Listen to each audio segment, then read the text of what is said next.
in places that are pretty remote and possibly near military facilities or near Native American reservations. It's the people that are more of a concern than anything that goes bump in the night. You really do have to tread carefully in some of these areas, and I've gotten, I think, pretty good at doing that.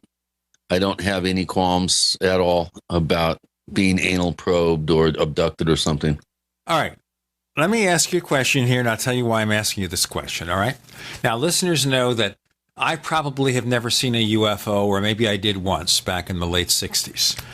Now, you've had UFO sightings. Have you ever seen a UFO at fairly close range? Yeah. Okay. Yeah, absolutely. 150 feet away. Once or twice? That particular time was only one time. I've also had that was a structured craft in broad daylight, 50 feet above the road that flashed right across the road in front of us as we were traveling south on Highway 69 in the Huerfano Valley. And I got to watch it for about 20 or 30 seconds as it went across the valley. The other time was we were coming back, actually, the Laughing Buddha Band was coming back from Denver, and we were on Highway 260 or 160 just east of Fort Garland. And we had this, I estimated it at about beach ball size, maybe a little smaller, or volleyball sized, a little smaller, of a brilliant laser red light that paced the car. It was maybe 60, 70 feet off to the left side of the car. And it just flew right alongside us for, 10 seconds maybe, and then zipped off. And that was pretty impressive. That was, of course, at night. How close was it again? 60 feet maybe. Okay. Less than 100, definitely. Okay, and these are the only ones. Well, in terms of, close enough you could throw a rock and hit them. Yeah, most other sightings have been at a greater distance. I've had a number within a mile. In fact, one event was 13 different objects. I'm not sure what they were, probably military, but they were able to hover, go backwards, forwards. There were 13 of them within 5 miles of us without a single hint of a sound. All right, let's talk about the article. Article from Mike Cleland, posted by Open Minds just the other day.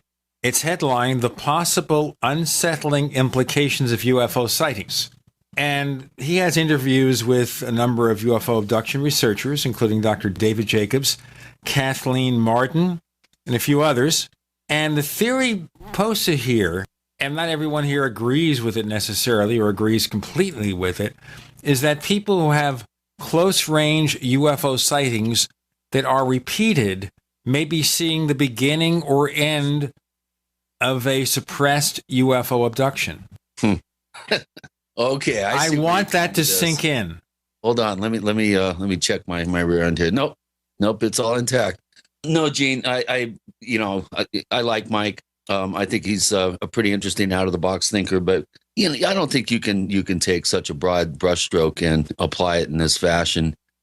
I think the abduction phenomenon is far more psychological than a lot of abduction researchers and fans of that particular puzzle would admit. I think we're dealing with something that's infinitely more complex, and I don't really think you can take that brush and make that broad brush stroke and say if you've had a close proximity UFO sighting, you're being abducted, or stand a higher chance or a greater chance of coming in and out of a period of being abducted. I have not seen that in the literature.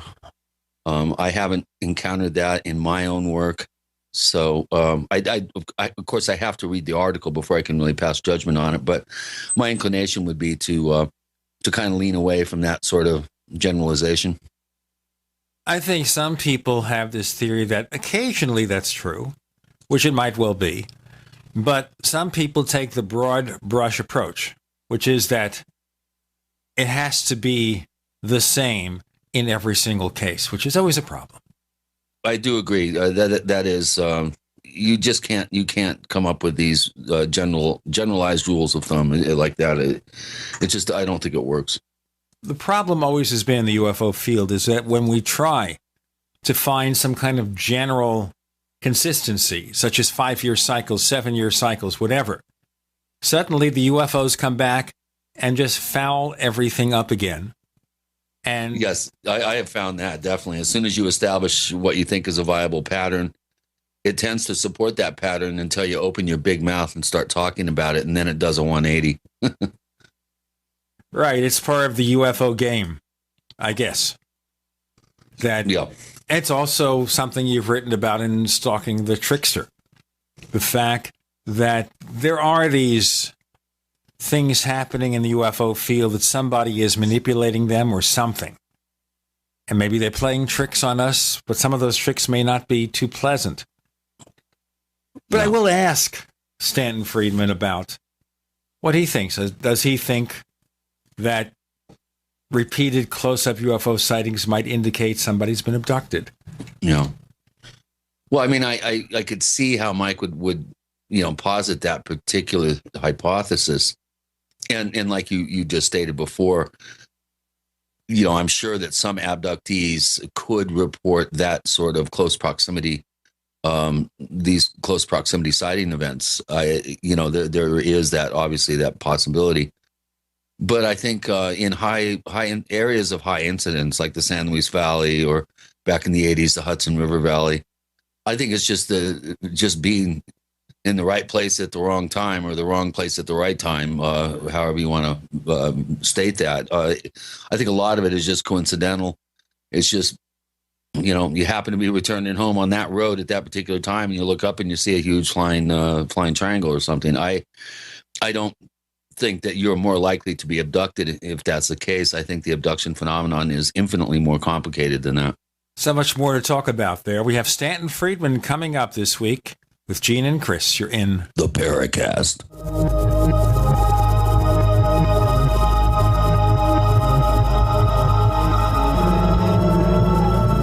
First came Attack of the Rockoids, and it was a critically acclaimed success. And now there's The Coming of the Protectors. A former military intelligence man is contacted by a space woman in a dream that turns out to be a nightmare, because evil forces on her distant planet are planning to conquer the Earth. This is gripping science fiction of the classic kind.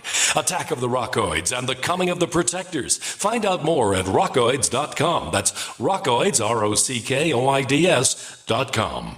So here's what happened. I was placing an order online. The site went down. It took hours before it returned, but I'd already placed the order with another company. If your site goes down, you could lose business. And if you have a business or personal site, you'll want to know it's easy to run and it will stay online. At iWeb, your site is hosted on one of the most reliable networks in the world. Talk to a sales rep at iWeb.com. Use the promo code TechNightOwl for a special discount.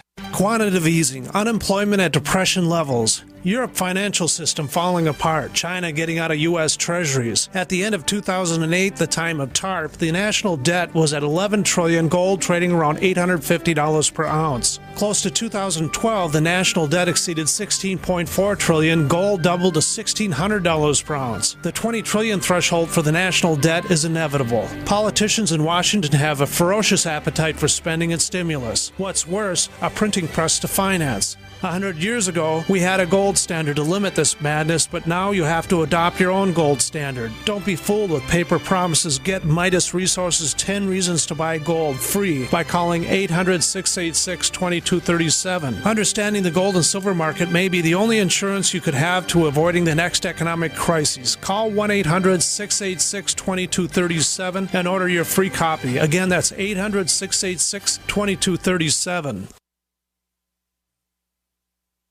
Don't complain about your cable bill going up and up and up. Do something about it. Grab a pencil and jot down this special number, 1-855-905-MY-TV. The more cable TV rates go up, the better digital satellite TV looks. Say goodbye to the cable guy and get more of your favorite channels in 100% digital quality for less money. Call 1-855-905-MY-TV. Sign up for packages starting as low as $19.99, and there's no equipment to buy. You get free HD TV upgrade, a free DVR upgrade, and free professional installation. You control what you watch when you watch it. Record your favorite shows, pause and rewind live TV, even skip the commercials. Watch local channels too. At just $19.99, what are you waiting for? Pull out your major credit or debit card. Call 1-855-905-MY-TV. 1-855-905-MY-TV. Say goodbye to the cable guy. Cut costs and get more. 1-855-905-MY-TV. 1-855-905-MY-TV.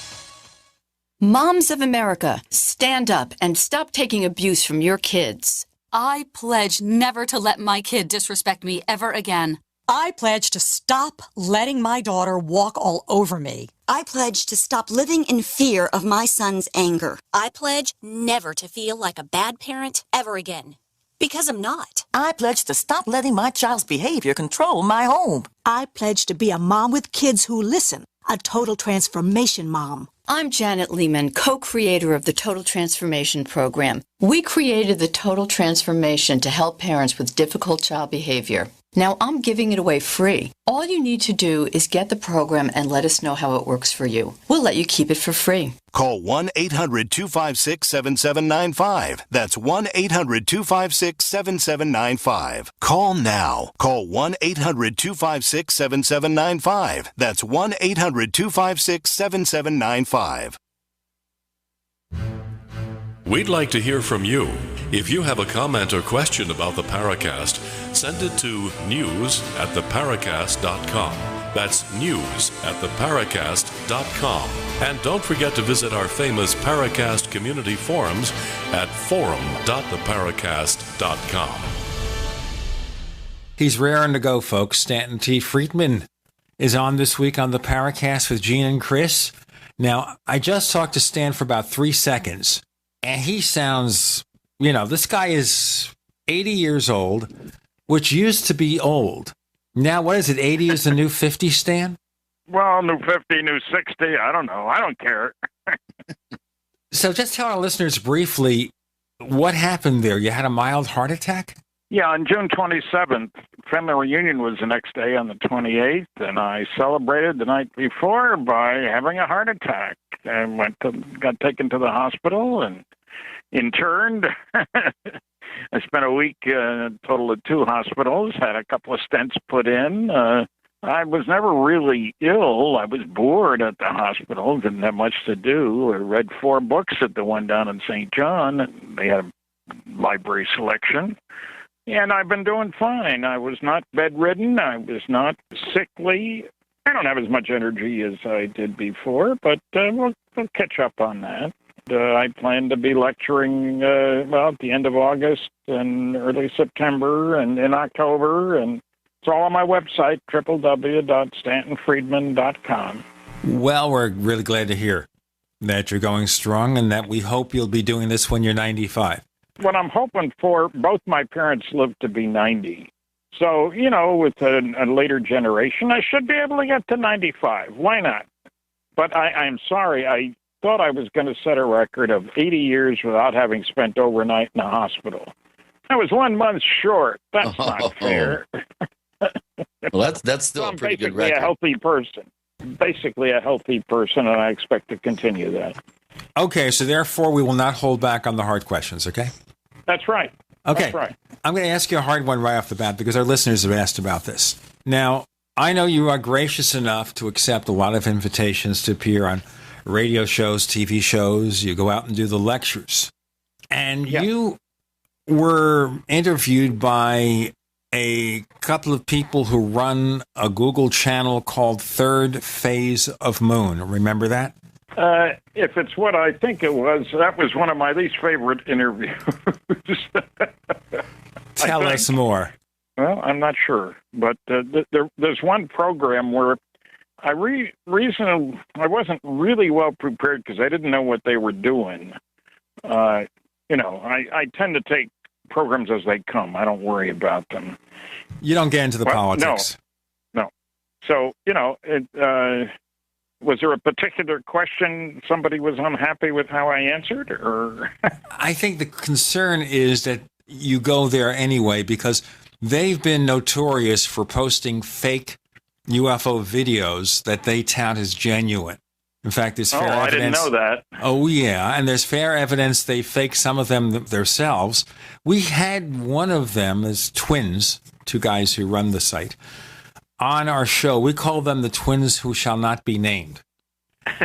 And, we kind of gave it to him and we said, look, if you really want help to improve your site, present stuff that really has some value, we'll work with you. Chris personally offered to work with them to help them out. And this guy blew him off. Wow. I'm not surprised. there are people like that, and every once in a while I meet one. Not very often, fortunately. And it's a strange world we live in. Everybody thinks I must get a hard time when I lecture. I've given over 700 lectures, 50 states, 10 provinces, and 18 other countries. So I get around. And I've only had 11 hecklers, and 2 of them were drunk. And that seems to surprise people. They know I come on very strong. Some UFOs are alien spacecraft. We're dealing with a cosmic Watergate. There are no good arguments against that, et cetera. But only 11 hecklers. 9 that weren't drunk anyway.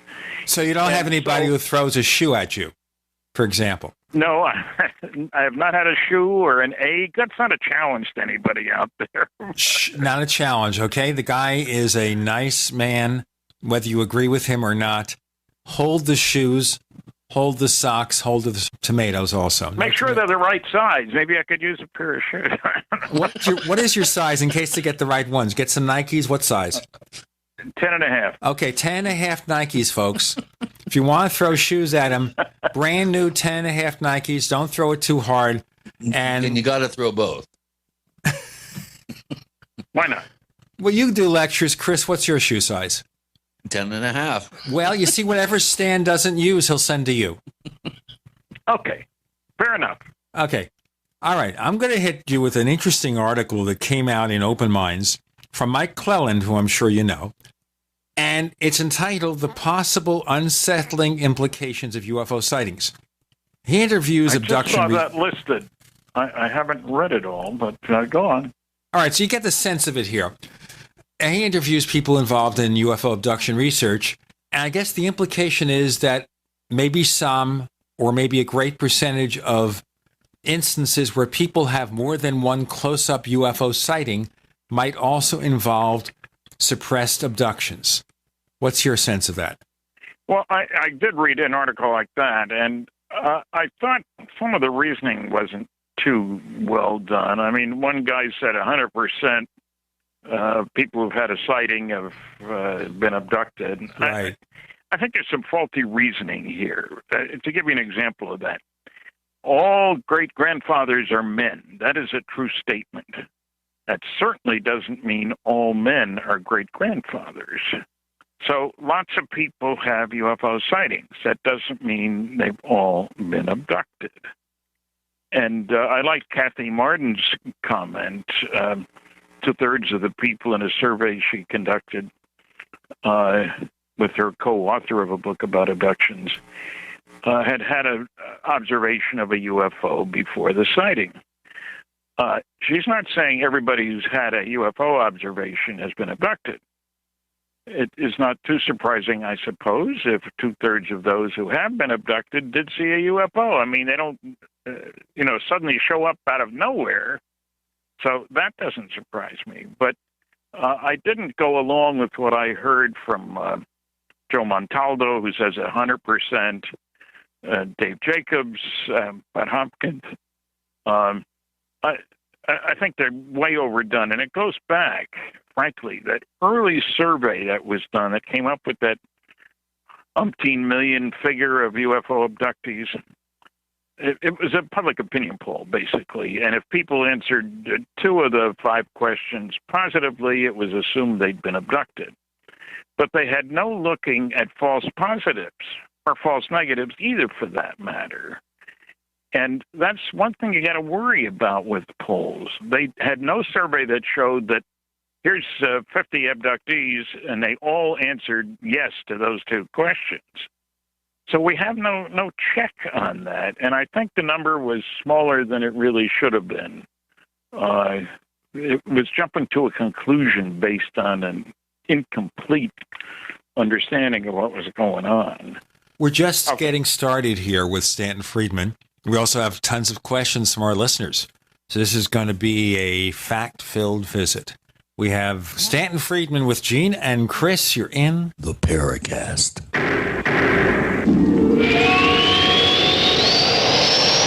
Independently leading the way for the nation. Compelling talk for every political persuasion. We are GCN. Is there a secret UFO agenda? Do strange creatures from the darkest corners of the mind roam the earth? Is there evidence for mind control, time travel, or devious government conspiracies? Find out the inside scoop on the latest conspiracies, paranormal activity, and Freudian phenomena when you subscribe to Tim Beckley's Conspiracy Journal. It's jam-packed with stories, special book and DVD promotions, and the best news, it's absolutely free, sent right to your mailbox.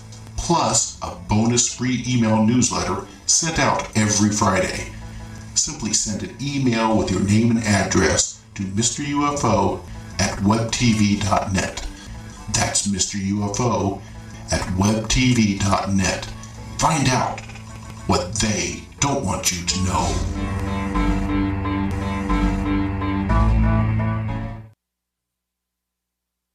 Question: could too many GMO foods and toxins be overloading your digestive and immune systems? Answer: yes. If you're searching for a powerful detox that's gentle enough to use every day, use Pro EM1 from Terraganics. Pro EM1 is a powerful liquid probiotic that uses good bacteria to suppress pathogens and gently eliminate toxins from your body. A healthy digestive system will cleanse and remove toxins, support weight loss, improve absorption of food nutrients, and aid in controlling yeast and other infections. Pro EM1 is made with only non-GMO and certified organic ingredients, has no preservatives, and is dairy, soy, wheat, and gluten-free. Pro EM1 is the key to your digestive health. Order Pro EM1 Daily Probiotic Cleanse at Terraganics.com, spelled Terraganix.com, or call toll-free 866-369-3678. That's 866-369-3678. Also available through Amazon Prime. Pro EM1 from Terraganics. Life's getting better.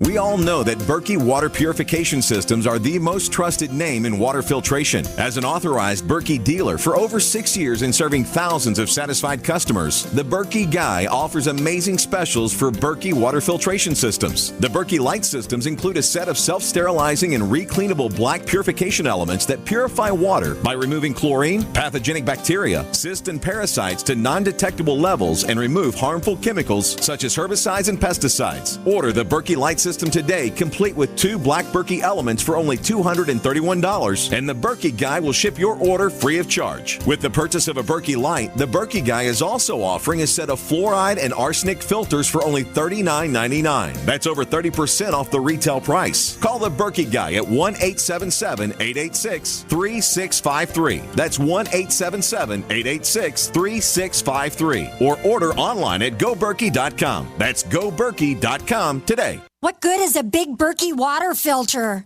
We get that question a lot here at BigBerkeyWaterFilters.com. And in a word, the answer is protection. Protection from water main breaks, E. coli contamination, environmental chemical spills, pesticide runoff, chlorine taste and smell, and all forms of fluoride. Plus, Big Berkey water filters are the original gravity water filter system and most trusted on the market for a reason. Tested by multiple independent NSF EPA certified labs, they are the gold standard in water purification. At only 1.7 cents a gallon, a single set of filters can last for 5 to 10 years. That means big savings. Big Berkey, the one that's powerful enough to purify stagnant pond water. Get a Big Berkey today at BigBerkeyWaterFilters.com. GCN listeners receive 5% off all ceramic filter systems. Visit our website or call 1-877-99-BERKEY. That's 877-99-BERKEY. Big Berkey Water Filters, for the love of clean water.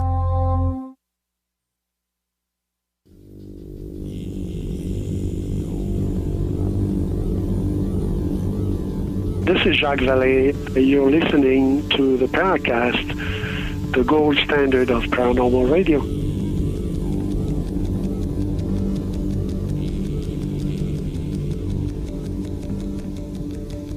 He's raring to go. Stanton Friedman. We continued talking about the issues. We were focusing first on an article that Mike Cleland wrote for Open Minds about abductions, with the suggestion that maybe some or all abduction experiences, of course, being heralded by the arrival of a UFO, maybe that indicates that a lot of the close UFO sightings herald abductions. But, I would wonder here always about abductions, Stan, and that is, once an alien race, assuming it's an alien race, let's assume all that stuff in advance, assuming it's an alien race that's here and they want to take some genetic samples, certainly they're so far in advance of us. Why go through all this painful rigmarole? It could be done simply, painlessly, quickly. Why did they do that? Well, when I took high school biology a long time ago, I cut up a frog. And it's not because I like to eat frogs. It's not because I'm a cool son of a gun who wants to cause pain to a dead frog. But it was part of the educational process. So we have to be careful when we jump to motivation. Yes, I'm convinced, as anybody who reads Captured, the Betty and Barney Hill UFO Experience from myself and Kathleen Martin knows, that indeed some people have been abducted. But whether it's a learning experience, who knows how many different civilizations are coming here and filling up their data bank with whatever they learned. Maybe, I jokingly say, but it's not so funny, that maybe this was a penal colony. They dumped all the bad boys and girls here. And that's why we're so nasty to each other. How much nastier can you get? World War II, we only killed 50 million of our own kind, destroyed 1,700 cities. That's pretty nasty to my thinking. Maybe they're looking to see what can they do to change. Where did they go wrong? How did they wind up with such a collection of nasty guys? I get such a kick out of people say, well, why don't they just land and like on the White House lawn and say, hi there. Our society? Shoot first, ask questions later? What a history we have. We've set off 2,000 nuclear weapons, only 2 on people, thank goodness. Look how many kids die every single day of preventable disease or starvation. I don't see anybody who could say we're nice. And on top of that, people don't seem to understand that there's a difference between talking about how people react and how governments react. Who's got the good radar? Who's got the gun cameras on airplanes? Who's got the spy satellites? Who are the guys with the good data? It's not the general public. It's not the UFO community. It's the military. And I find it kind of strange how some people don't seem to understand how much money goes into the military and to military intelligence. This year, the planetary budget for things military is only $1 trillion. $1 trillion. The Washington Post this past year said that the total black budget for military intelligence work was $52.6 billion. Billion. The 3 leading agencies being the NSA, the CIA, and the NRO. Now, that's not 6 professors and 20 graduate students. And I'm not saying it's all for UFOs. Let's say only 10%. That would only be $5 billion. What the heck? But, there's a real world out there, and then there's the imaginary one, especially held by the SETI community. One of my favorite pet peeves, SETI, silly effort to investigate. Who just can't imagine that there's anything going on besides aliens sending radio or laser signals to get our attention, apparently, but using technology appropriate to us. Think about that. Our first long-distance radio signal was 1901. And the neighborhood's several billion years old. But nobody more advanced than us. Anybody who studies technology, people seem to be unrealistic about their thinking about aliens and how they would behave and how we must look to them. We're nice, friendly guys. Why don't they just land and say hi? And why would they use technology, that I want to know, that's consistent with our technology? Why? I have a bigger question here, which is, why do we even assume that because an alien race is more advanced than us, they're any different in any other way? That they have solved their problems of having wars from amongst tribes and everything else? Well, the tribal warfare, why assume, and maybe I'm taking the Star Trek approach, where they visit all these worlds and we've got the Klingons and the Romulans and we're all fighting each other. Nothing changes in the Star Trek universe. Why assume because a race is advanced that they're more peaceful? Because they get better at killing. So if they don't learn how to get along with their neighbors, they don't exist any longer. Splat. That's one way to look at it anyway, that hopefully they have learned something. And the kicker is all this. At the end of World War II, it was perfectly obvious that we're a primitive society whose major activity is tribal warfare. There are a couple of key factors there. One, the nuclear genie is out of the bottle. And the SETI people don't seem to understand that the same energy that you can use to propel a nuclear-powered submarine or a nuclear-powered aircraft carrier, which can operate for 18 years without refueling, think about that for a minute, that same energy can be used for interstellar travel. I worked on the study of fusion propulsion way back in 1961. You can kick particles out the back end of a rocket that have 10 million times as much energy as they can get in a dumb old chemical rocket. Stan, why do we use the dumb old chemical rockets then? Because they're cheaper. Money is what gets in the way.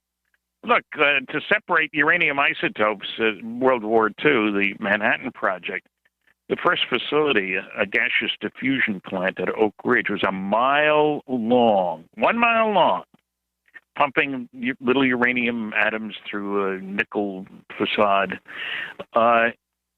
We used 5% of the electrical power being produced in the United States to pump that gas through there, all done in secret, you understand. What I'm saying is money is an important part of the equation. When I was working on nuclear airplanes, believe it or not, in 1958 and ages ago, that year, at General Electric Aircraft Nuclear Propulsion Department, we spent $100 million on that project. We employed 3,500 people full time. We had 1,100 engineers and scientists. And we never did build a nuclear-powered airplane. So money makes the difference. And I'm not saying we should decide to go to the stars. I don't think the aliens want us out there. Especially people who behave the way we do. So, you see, my view of the neighborhood is that it's loaded with civilizations. I get some people saying that, no, look how far it is. Probably there might be a civilization as close as 1,000 light years. What are they saying? Within 54 light years, there's 2,000 stars. That means 8 million within 1,000 light years. So I think the neighborhood's crowded. I think there have been many colonies, many civilizations. And I think if you were a responsible leader of a distant down the street other civilization, you would want to know what the threats are to your neighborhood. And certainly if you find a civilization like ours that has suddenly joined the nuclear club, you see, we made a big step. We learned, not very long ago, that the major source of energy throughout the galaxy is nuclear fusion. That's what goes on in H-bombs, but it's also what goes on in all the stars. That's where almost all the energy comes from, is nuclear fusion. And as soon as you have joined that club, that means if you wanted to spend the dough, you're able to go. I like the rhyming. Let's continue this. Stanton Friedman is here. Got more to talk about with Gene and Chris. You're in the Paracast. You're listening to GCN, proudly sponsored by UnseenNow.com. Lock down your digital life at UnseenNow.com. This is GCN. Attack of the Rockoids has been well received by critics and readers alike. It's a thrill-a-minute story you'll never forget.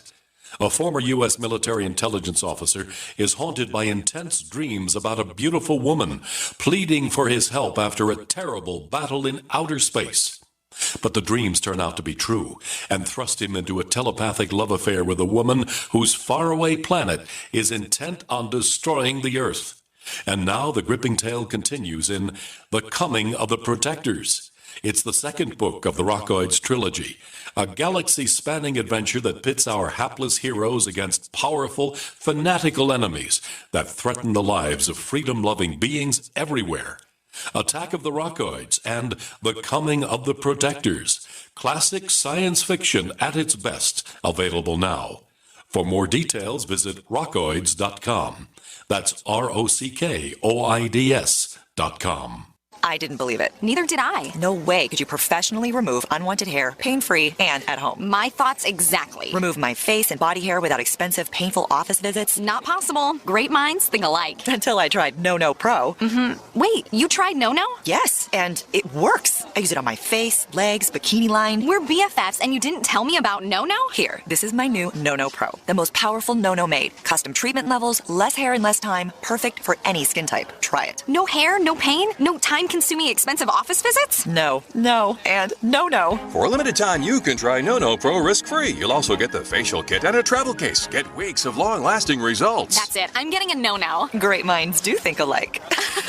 Try No Pro risk-free by calling 800-952-5760. 800-952-5760. That's 800-952-5760. 800-952-5760. A sudden change in the wind.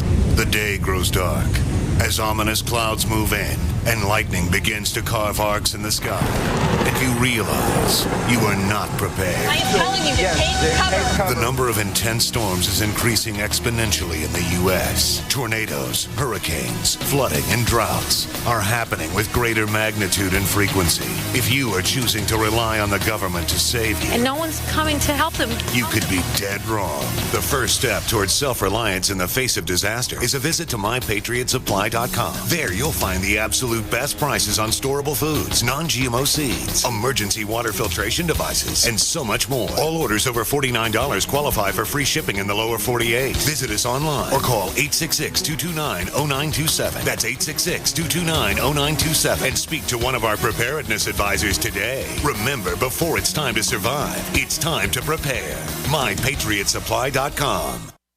If you need to say happy birthday, happy anniversary, thank you, or simply I'm thinking of you, ProFlowers.com is the key. ProFlowers has stunning bouquets, like the best-selling 100 blooms for $19.99. Plus, ProFlowers will include a glass vase for free. Sending someone a wonderful surprise of beautiful flowers sent fresh from the fields is easy. Choose the bouquet you like, pick the delivery date, and each order is 100% guaranteed. Plus, all bouquets from ProFlowers are guaranteed to last at least 7 full days. Beautiful, fragrant flowers, picked fresh and sent to your loved one for lasting enjoyment. To get this incredible savings and send someone 100 gorgeous blooms with a free vase for $19.99, go to ProFlowers.com. Click the blue microphone in the top right corner and enter code PLOW. That's ProFlowers.com. Click the mic and enter code PLOW.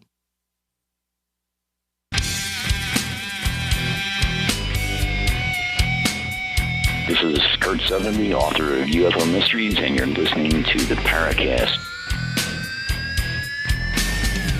Okay, so it looks like we very much stalled in our space program. We certainly don't allocate. You are right about that. I personally think that after we landed on the moon in 1969, it all went downhill from there. Well, we haven't had any goals. I was in the space program, and we all thought we'd have a colony on the moon already. The worst meeting I ever attended in my life in industry. I was at Aerojet visiting with my colleague. We were both involved in radiation shielding for nuclear fission rockets. And Aerojet and Westinghouse and Los Alamos each tested one. Very incredible devices, incidentally. And my colleague asked me, "Hey, Stan, you want to go to a meeting? The NASA Space Nuclear Propulsion Office is having a meeting on what we should do with the nuclear rocket engine we were both working on." I said, "Yeah, sure, I'd love to go." Worst meeting I ever attended in my life because they didn't have the slightest notion of what they wanted to do with it. We could do this. No, the public won't pay for that. Maybe we could do that, set up a colony here. Maybe do this. What we needed was leadership. We needed an Admiral Rickover. For those of you who don't know who he was a feisty little guy who was responsible for the nuclear submarine, the nuclear aircraft carrier, and so forth. And some people hated his guts. But he said, "Look, this is where we're going. You don't want to go there? Get off the train." And determination, I've talked to people, as I say, who hated his guts, but he got the job done. He knew where he wanted to go. NASA was never like that. And in about the year 2000, I was at a conference in Florida, and there was a NASA guy there, the future of the space program or something like that. We're actually thinking about maybe using a nuclear upper stage to get us to Mars. My thought was we were ready to do that in 1970. It was the year 2000.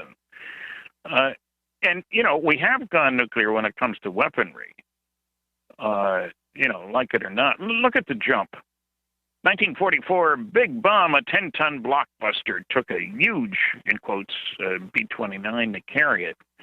And the first atomic bomb the next year, 45, released the energy not of 10 tons of dynamite, but of 17,000 tons of dynamite. And 7 years after 45, 1952, our first H-bomb, 10 million tons of TNT energy release. And the Russians set one off, 50 million tons of TNT energy release. We were moving in that direction, that's for sure. And 2,000 nuclear weapons. Everybody thinks, we only exploded those on Hiroshima and Nagasaki. Well, they're the only targets we hit, but 2,000 other weapons. So any visiting alien would say, what's with these guys? We want to quarantine them. I think one major reason for coming here is quarantining. And maybe the reason you get DNA samples, the equivalent thereof, is that, these guys are going to kill themselves anyway. Maybe we'll have some survivors from the DNA we can store. There may be some good traits here somewhere. We're not sure where, you understand. Well, I want to interject something here quickly, Stanton. Sure. We're talking about the decline and failing, basically, of our manned space program. What do you say to people like Richard Dolan and Joseph Farrell, who are kind of coming up with this idea that we may have some sort of breakaway civilization and a secret space program that is forged ahead out of public view, but that we actually are going to the moon, we are going to Mars, and we do have sending people like Project Serpo to some other star system. Where do you come down on that particular theory? Well, I've yet to see any solid evidence of any of that. I'm certainly not going to say there are no secrets. I worked under security for 14 years. Yes, we can keep secrets. And in one of my books, I give a list of expensive secret programs. Well, our first spy satellite was the Corona spy satellite, like the cigar, 1960, there were 12 failures in private, not in public. I mean, nobody knew about them anyway. It got more information, number 13, than all the U-2 flights that preceded it. Big public cry? No. First announcement of the reality of the Corona spy satellites was 30 years later. Zillions of dollars went into that. You know what I mean? It was expensive, but it worked. The NRO, National Reconnaissance Office, had a program going with Boeing to try to improve. They're the ones who build the big, expensive spy satellites. The ones who read the license plates at the Kremlin parking lot kind of thing. They had spent $13 billion with Boeing, try to improve the architecture of the satellites, and program was canceled. They didn't get what they want. $13 billion. Didn't get what they want. The stealth program, $10 billion over 10 years. In secret, they got what they wanted, but these are major programs. And, there are like four areas where the SETI cultists don't seem to understand. One is they don't look at the evidence about UFOs at all. Find any references in the SETI literature to serious scientific studies. I never can find any. But the second thing is they don't know anything about security. Have no idea that, there are people working who aren't interested in publish or perish, who, want to write technical reports that are classified. I know, I wrote some. They don't understand that. Another thing they don't understand is advanced technology for propulsion. It's not just fusion, although that's a good place to go. Well, look, Los Alamos built the Phoebus 2B nuclear rocket reactor propulsion system, fission system, tested in 1969. Less than 8 feet in diameter, the power level was 4,400 megawatts. That's twice the power of Grand Coulee Dam in something less than 8 feet in diameter. It was operated successfully. Of course, then the program was canceled. Par for the course. I worked at Westinghouse. Ours was only 1,100 megawatts. It was very exciting. Successful. Program was canceled. So, it can get a little personally aggravating. You move your family all over the place. Do you ever feel like the person who is an actor and he's always starring in TV pilots, but the pilots are never picked up and turned into a series? Well, there's certainly a feeling like that. Like I say, I enjoyed my jobs. And it was nice when we had our big test of the nuclear rocket. It was really exciting because we had no idea, was it really going to work? Nobody had done something quite like that before. And we listened real time as they broadcast the results to Pittsburgh. The test was out at the nuclear test site in Nevada. And, the limit was 60 minutes. Because you needed to have enough liquid hydrogen around to cool the reactor after it had operated for a while. And 5 minutes, 10 minutes, nominal temperature and pressure, 15, 20 minutes, 30 minutes, 40 minutes. We went the full 60 minutes. And that was exciting.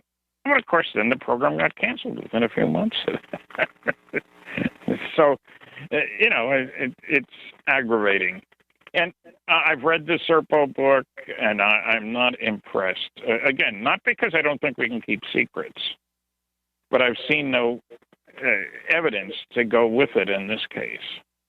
Let me bring up something else, and we'll have to continue this through our next segment. Now, James Carrion, the former international director of MUFON, yes, has been fairly skeptical about UFOs. We had him on couple of weeks ago where he was talking about a book called The Rosetta Deception. Yeah, I've seen write-ups on it, and I didn't see an easy way to order it. I was going to buy a copy, believe it or not, but I didn't because I didn't see it didn't seem to be on Amazon. It is now. It is now on Amazon, but that's not the problem. Good. Sure. Okay, so one of the things he talks about there is the ghost rockets in World War II, where he says this was part of the deception. Say we have about 30 seconds left, so now your answer is? I think he's full of baloney about that. The ghost rockets were real. That's why we sent Jimmy Doolittle over there to talk to the military. Well, he's not arguing that the phenomenon was not real. He's not saying that it wasn't real. He's saying that there was some deception and subterfuge behind it, and that it may have been a manufactured. These events were manufactured as a deception. Well, I'm anxious to read the book, but I've read others of the things that Carrion has spoken about, and I found he was full of baloney. I hate to put it that way, but we delicatessen guys got to speak up. Okay, we have the delicatessen guy himself, Stanton Friedman, with Gene and Chris. You're in the mustard.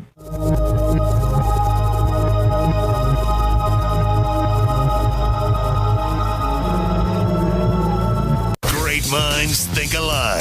The network for the independent-minded. The Genesis Communications Network. GCN. Next to water and food, you need a safe, storable fuel supply for your preparedness needs. Spare fuel is the answer. Spare fuel can be used in any gas-powered vehicle or generator. Spare fuel is perfect for any unforeseen out-of-gas emergencies. Unlike gasoline, spare fuel is safe to store with your other supplies, and it can be stored for many years. Go to GetSpareFuel.com for special pricing. That's GetSpareFuel.com. Hi, this is Ted Anderson. Have you ever wondered why banks, stockbrokers, investment advisors won't talk about gold IRAs? They've been available since 1986, yet the financial industry won't recognize the value of gold for your retirement. Gold has outperformed paper investments, yet no word about IRAs. If you would like to have gold for your retirement, call 800-686-2237. Don't get left behind by rising inflation and low returns. Call 800-686-2237. Secure your future and call 1-800-686-2237. I'm Kay Swirling from KSCO Radio in Santa Cruz. I'm 93 years old, and I'm a big fan of Alex Jones because he has the courage to speak his mind more than just about anyone I know. Alex is just as bothered as I am about all the advertising you hear for toxic prescription drugs that make you sicker, not healthy. I prefer to give my body all 90 essential nutrients it needs for life to prevent disease, not compound it. My favorite complete supplement is Beyond Tangy Tangerine from Youngevity, which I take every day along with EFA Plus and Beyond OsteoFX. I recommend you go online to InfoWarsTeam.com to purchase these products and make them part of your daily regimen to get healthy and live longer. InfoWarsTeam.com.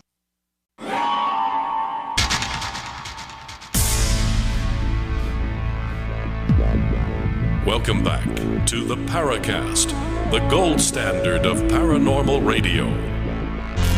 And now, here's Gene Steinberg.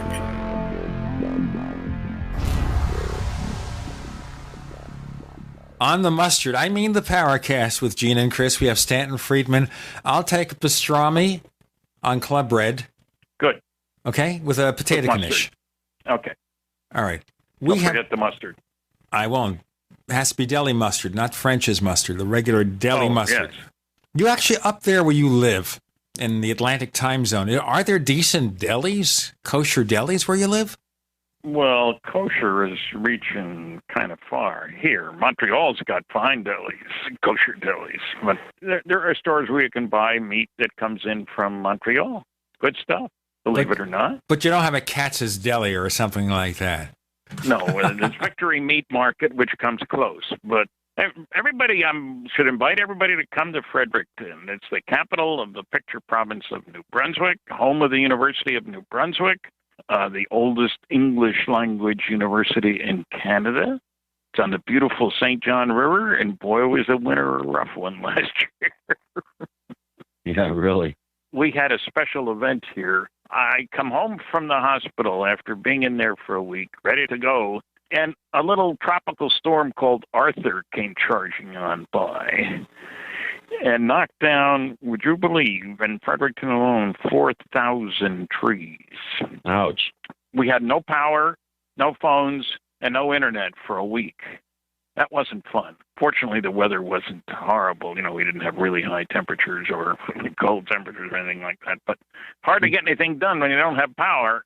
Did you or go phones. through internet withdrawal? Did you start shaking and wringing your hands in an inappropriate manner? No, I didn't do that. But it was strange. I've been here 34 years. It's by far the worst outage we've had. Well, you know, you've mentioned the NRO several times already in the opening stages of our show with you. And, you know, I've always wondered why the NRO isn't really singled out by ufology as potentially having the most impressive smoking gun evidence of extraterrestrials visiting and leaving this planet. I would think that they are monitoring every square inch of space around this planet, and that if anything is coming from out there to here, they would know about it. For instance, well, I think they do, but that doesn't mean they're talking about it. Well, John Alexander, for instance, in his book UFO, never mentions the NRO once. How do we go about ascertaining the capabilities of the NRO pointing outwards? Ron Regehr, who helped design many of the optic systems for our spy satellites, told me that he thinks every satellite system that was put operational from the 90s forward is tasked with looking outwards as well. That wouldn't surprise me at all. And trying to break through security that's part of the problem. People don't understand how difficult that is. I mean, I can get a good laugh from an audience when I show them the first few pages of 156 top secret Umbra NSA UFO documents on which you can read one sentence per page. Everything else is whited out, not blacked out, whited out. Now, the CIA, they black out.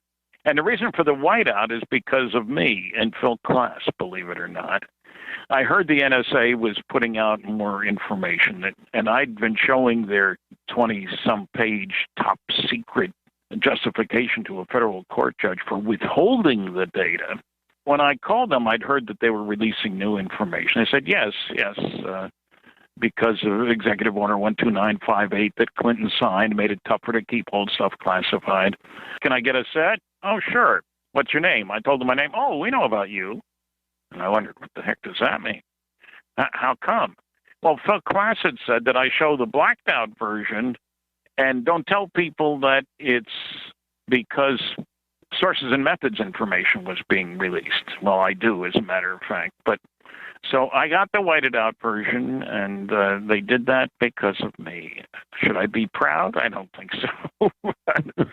But nobody's really done. That came out of the lawsuit of CAUSE, Citizens Against UFO Secrecy. Right. It takes money to file lawsuits, as you know. Again, you get to the SETI characters, and let me give you two examples of their thinking. Two scientists, Dr. Tyson, the astronomer who's doing the Cosmos series, right. Head of Hayden Planetarium. He said in a talk at Penn State University that the proof that the government can't keep secrets is how much we know about President Clinton's genitalia. Think about that for a minute. What's that got to do with the NRO, the NSA, the CIA, the DIA, any of these guys? Nothing, but it sounds good. And then Seth Shostak said the proof was that the lousy job that FEMA did on Katrina, the emergency measures and stuff, and how poorly the post office is run. What's that got to do with CIA, DIA, NRO, NSA? Nothing. Yeah. But it sounds good. Some of these guys can't believe that a scientist could do work that isn't published in the open scientific literature. Two different guys told me, honest to God, Stan, if Roswell really happened, as I certainly maintain that it did and was a crash and retrieval of an alien spacecraft, if that had really happened, they would have had to pull half the physicists out of the colleges in the country. And I just laughed my head off. You got to be kidding. Are you really unaware of the national labs and industry? I mean, Los Alamos had thousands of people working there, and they're so naive. Let me give you an example. I had a brief stint with McDonnell Douglas. They were being nice to me. I was supposed to take a greatest job ever, figure out how flying saucers work. And I was driving across the country to take up my new job. They canceled the darn program, the big program. And so I got there, and they kept me for 3 months. And one of the things I did was a literature search of the technical report literature, not the open scientific literature, which is much, much larger. And the one word that I used, the key word, magnetoaerodynamics. That is only one word. I got 900 references. 90% were classified. So there were an awful lot of people working on that. What they were doing, I don't know, but what they were doing was classified. Yeah. Well, that does support Dolan and Joseph Farrell's assertion that we have made leaps and strides technologically in that particular area of science, and that obviously would have implications for our capabilities of actually taking off and leaving this solar system.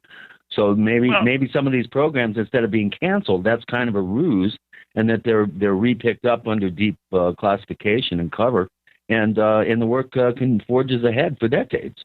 Stan, before you answer it, let me just throw my logical argument concerning that. That is here, wouldn't it look better, though, at least in some respects, that some of those programs be made public so our confidence in the space program is restored? You can still keep parts of it a secret as appropriate, but why keep most of it a secret? Stan, what do you think? Well, I think because they don't have any courage. What can I say? Of course, the first thought that occurred to me when somebody asked me, why didn't we launch Apollo 18? Because the aliens told us not to. Stay the heck off our planet, the moon. That's as good an answer as any.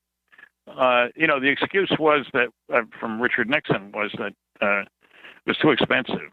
It's kind of a recession at that time. Well, you're paying the Navy guys, whether they're looking for astronauts that come down out of the skies or just for submarines that are circling around. And the two the 18 and 19 were built. The money was spent. So I don't have a good excuse for that, but I don't sit in at the high levels of government, and I know how easy it is to keep secrets, not how tough. And the thing about John, you mentioned him before, John Alexander. I asked John a question for which I never got an answer. How often, John, did you tell people who didn't have an appropriate clearance and need to know classified information? I bet the answer was none. He was asking people all over the place, and they said, no, we don't know anything. If they did know anything, why would you expect them to say anything to somebody who doesn't have an appropriate need to know?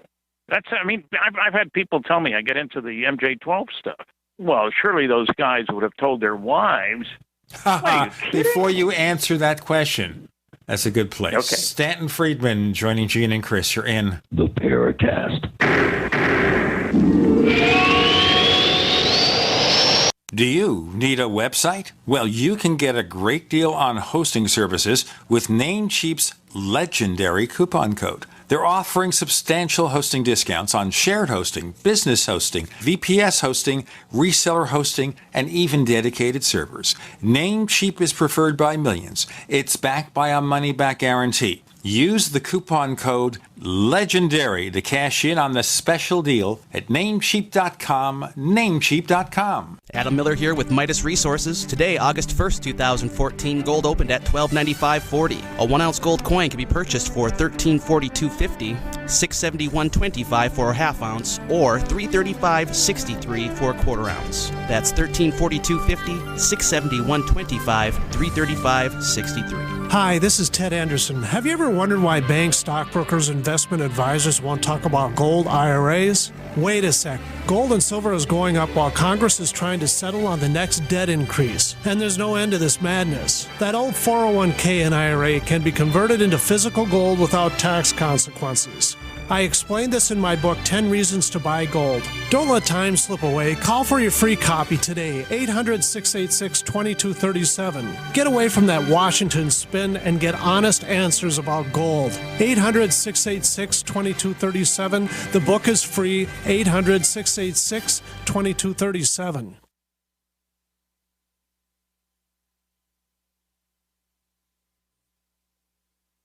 Ouch! My back is out again. Hi, Dr. Ortman with Wellspring Spinal Care. If you're experiencing neck, mid, or lower back pain, this information is for you. One of the complaints that I hear is patients receive their typical adjustment, only having to repeat them as the pain returns. Putting the bones back in place is only half of the battle. At Wellspring Spinal Care, we have the entire solution. We use the NUCA approach, utilizing three-dimensional x-rays and gentle touch technology to deliver specific correction. We then design a custom nutritional supplement program which provides essential nutrients targeting the areas of concern. With a NUCA approach and proper nutrition, you'll be on your way to a faster and more permanent recovery. To get you on the road to wellness, visit drortman.com. That's drortman.com, or call us today, 952-303-9124. That's 952-303-9124. Wellspring Spinal Care, chiropractic done right.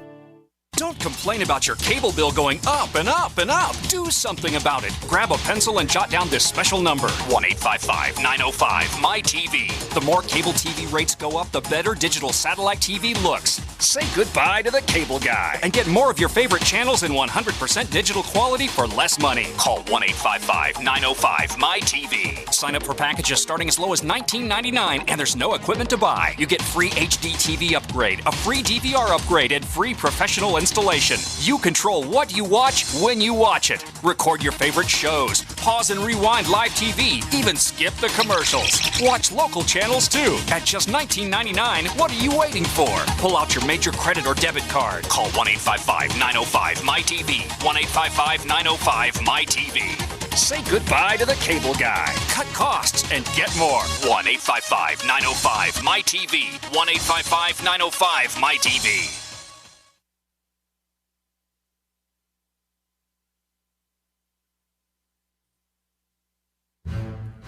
We'd like to hear from you.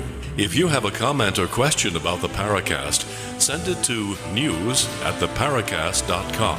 That's news@theparacast.com.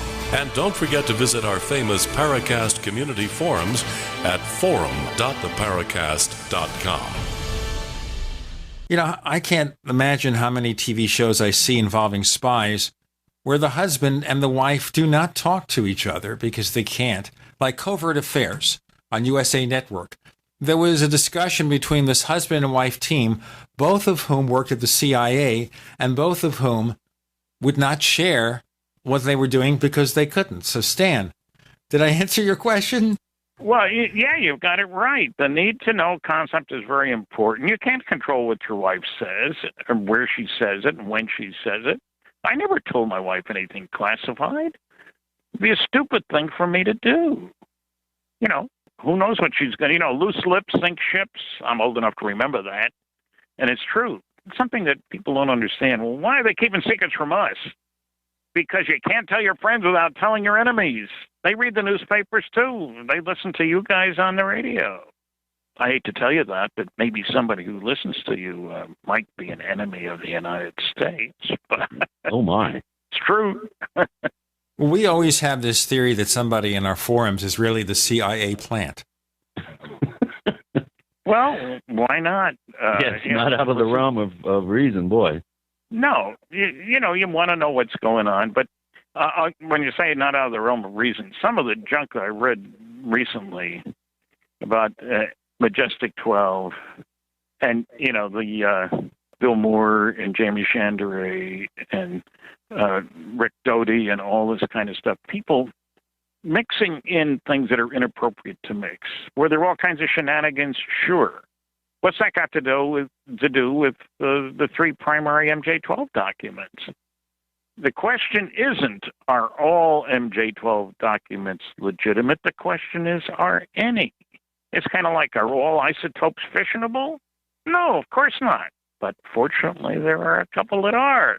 Those are the ones we use. The fact that 99% aren't is beside the point. Wouldn't you be astonished if some real documents were released, if the government didn't turn out loads of phonies? Disinformation is a well-known government activity. It dates back a long time. Many examples during World War II. And they were very important. A lot of people don't realize how close we came to losing the war. Thank goodness for Enigma and Purple and all these things. Isn't it nice to know where your enemy are sending his bombers and you only got a limited number of fighters?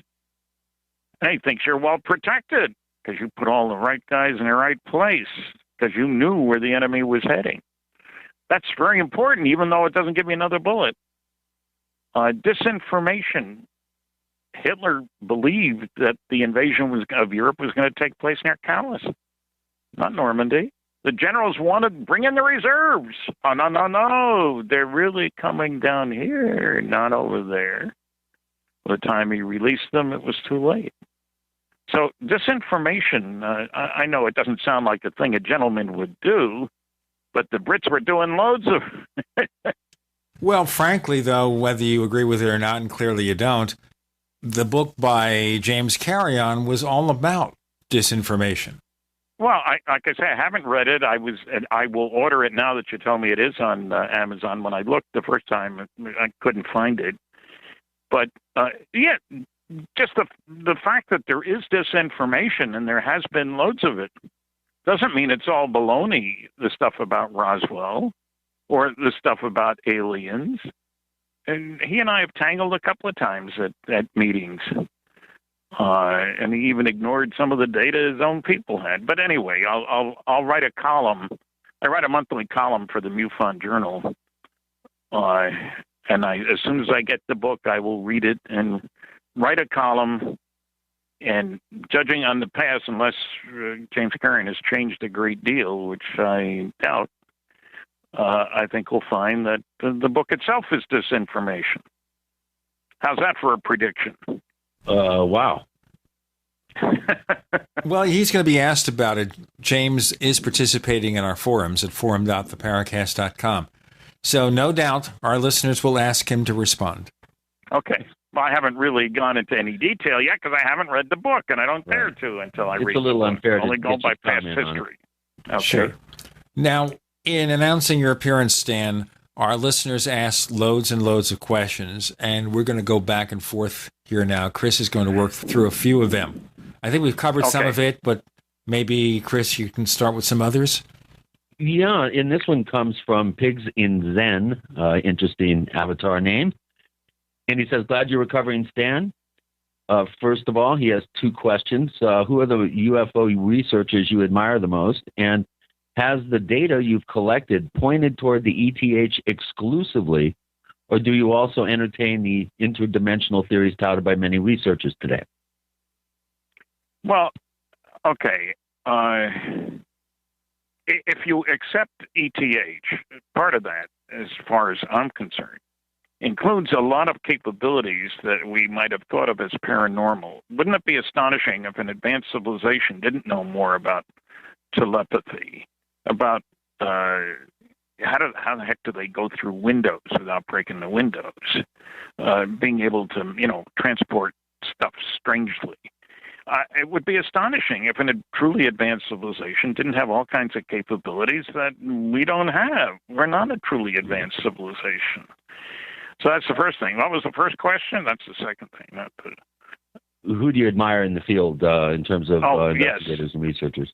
Well, at the risk of patting my own books on the back, Kathleen Marden has done an outstanding job on abductions. Betty Hill's niece, and she did 85% of the work on Captured, the Betty and Barney Hill UFO experience. She has really gathered in a lot of data on abductions. People from MUFON send her all kinds of stuff. And, she is rational, sensible, and she did half the work on Science Was Wrong, as a matter of fact. And Dr. Bruce Maccabee is certainly somebody that I admire greatly. Another physicist, of course. I like Dave Marler, who's done a book on triangular UFOs. Right. Really sharp guy. Very good, yeah. So there are a lot of good guys out there. And Bruce is certainly one that when people want to show me a UFO picture, I say, show it to Bruce. He's looked at loads of these things, and he's an optical physicist. I'm a dumb old nuclear guy. We don't look at pictures. Okay, got some more here if you're interested. Sure. Dr. Friedman, this comes from Mr. Chronicle. Please. And I think he got the doctor part wrong, but I'm reading it, quoting him.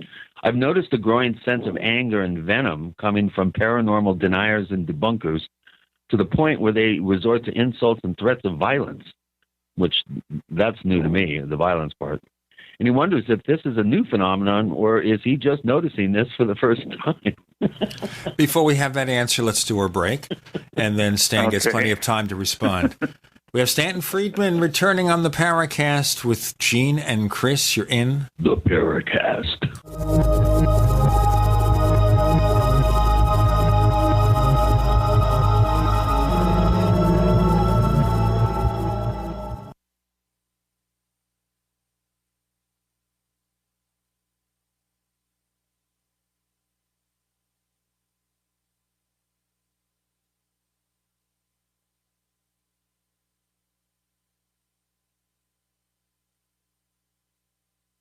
You're listening to GCN, proudly sponsored by UnseenNow.com. Lock down your digital life at UnseenNow.com. This is GCN. Graphic Converter is the image manipulation tool for the rest of us. It does not use any database. You get full control of all your files. Want to view the images of a folder? Drag it into Graphic Converter and a powerful browser opens up to show your image files. You could use it for slideshows. You could use it to import images from digital cameras or from scanners. Need to do some image editing? You can do that too in Graphic Converter. Also print catalogs. Convert from so many formats, I can't even list them. Download now to see if Graphic Converter is good for you, like 1.5 million other users. Guess what? You could save money when you buy Graphic Converter. Use the coupon code Night Owl. Use the coupon code Night Owl to get a special price for Graphic Converter. Go to lemkesoft.com. That's LEMKEsoft.com. lemkesoft.com. LEMKEsoft.com. Question: could too many GMO foods and toxins be overloading your digestive and immune systems? Answer: yes. If you're searching for a powerful detox that's gentle enough to use every day, use Pro EM1 from Terraganics. Pro EM1 is a powerful liquid probiotic that uses good bacteria to suppress pathogens and gently eliminate toxins from your body.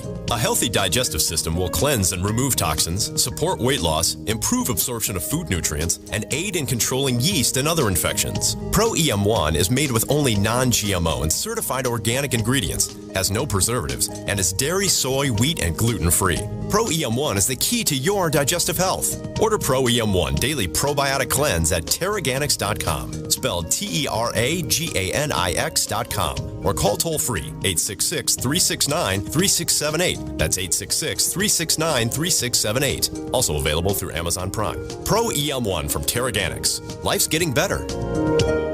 Moms of America, stand up and stop taking abuse from your kids. I pledge never to let my kid disrespect me ever again. I pledge to stop letting my daughter walk all over me. I pledge to stop living in fear of my son's anger. I pledge never to feel like a bad parent ever again.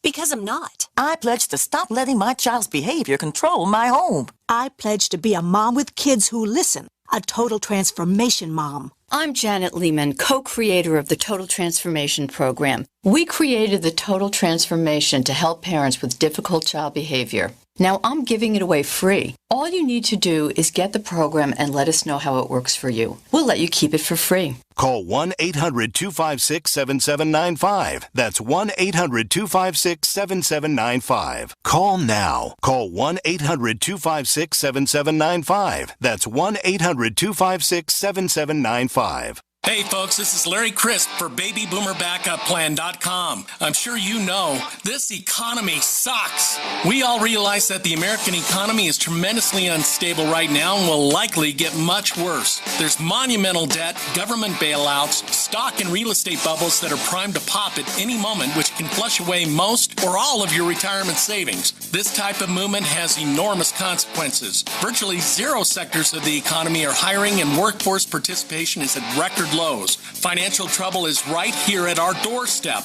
But if you move right now and develop a backup plan immediately, this could be the most profitable time of your life. Proportionately, more millionaires were created during the Great Depression than at any time in our history. Get my free report at BabyBoomerBackupPlan.com or call 888-507-8789 for my free report. 888-507-8789 and prepare to profit as history repeats itself. Hi, this is Nick Pope. You're listening to the Paracast. Actually, I'll take corned beef lean on rye with mustard.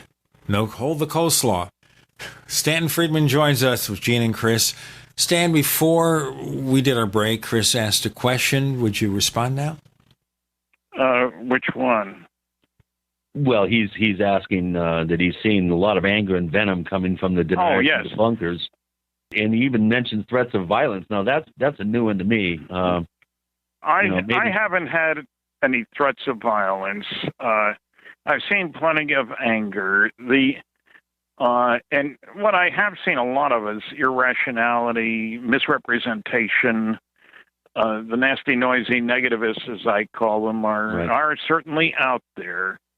And like I say, it's coming more as much from the SETI community as anybody else. I mean, let's face it, they got everything to lose. If aliens are visiting, if Roswell is real, for example, who needs SETI? Learn sign language. Why are you listening for signals? You know, especially archaic radio signals.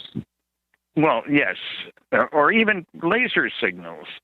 We are a young civilization. And if the key thing that people don't realize about technology is it changes, it improves. Moore's law, was it the transistor capability double every year or two, year and a half, something like that. That's a lot of doubling, plenty of time for it. And like it or not, things change. Well. And I don't use the slide rule anymore, believe it or not. And I had a shock. I mentioned that. I was going over how much things had changed in my lifetime. A bunch of students up at the University of Detroit. And I said, I used the slide rule when I started work in industry. And I looked around the room. You're scratching your head. What's that? Well, I asked. I finally had guts enough to ask, any of you know what a slide rule is? Not one! Boy, does that make me feel old. Oh, that's funny. Well, the atom bomb wasn't designed with high-speed computers. No, it wasn't. It took a lot of heavy lifting. Well, Eric, who calls himself Fedora Chronicles and has a graphic design company called that, he's wondering how can we disarm these real, vehement debunkers and deniers, besides using logic like you do, and you do a very good job of that. How does the average person, let's say, in a conversation with someone that's misinformed or ill-informed about these subjects, how does he disarm their lack of understanding and their vehemence? Well, I suppose he could say, look, nuclear physicist Stanton Friedman talks about 5 large-scale scientific studies. Have you read any of them? And, I ask my audiences when I go over these, and typically fewer than 2% have read any. I've done debates on Coast to Coast and won. At Oxford University Debating Society, my team got 60% of the vote. But on Coast to Coast, I debated Seth Shostak. I got 57%. They took a survey afterward. He got 33%, and 10% said, no, I don't know. I was on with Michael Shermer, head of the Skeptic Society. He got 20%. I got 80%. You were on with John Alexander on the Paracast. Say that again? I said you did a debate here at the Paracast as well. Well, John, I kind of like John. And it was a strange experience in Phoenix. Right. 2 minutes before debate time, he's supposed to go on with Stephen Bassett, if I remember. Yes, it was Stephen Bassett. And they come and say, Stan, we need you. What for? About to debate John. Well, I thought he was debating Steve. You say, hey, sure, bring him on.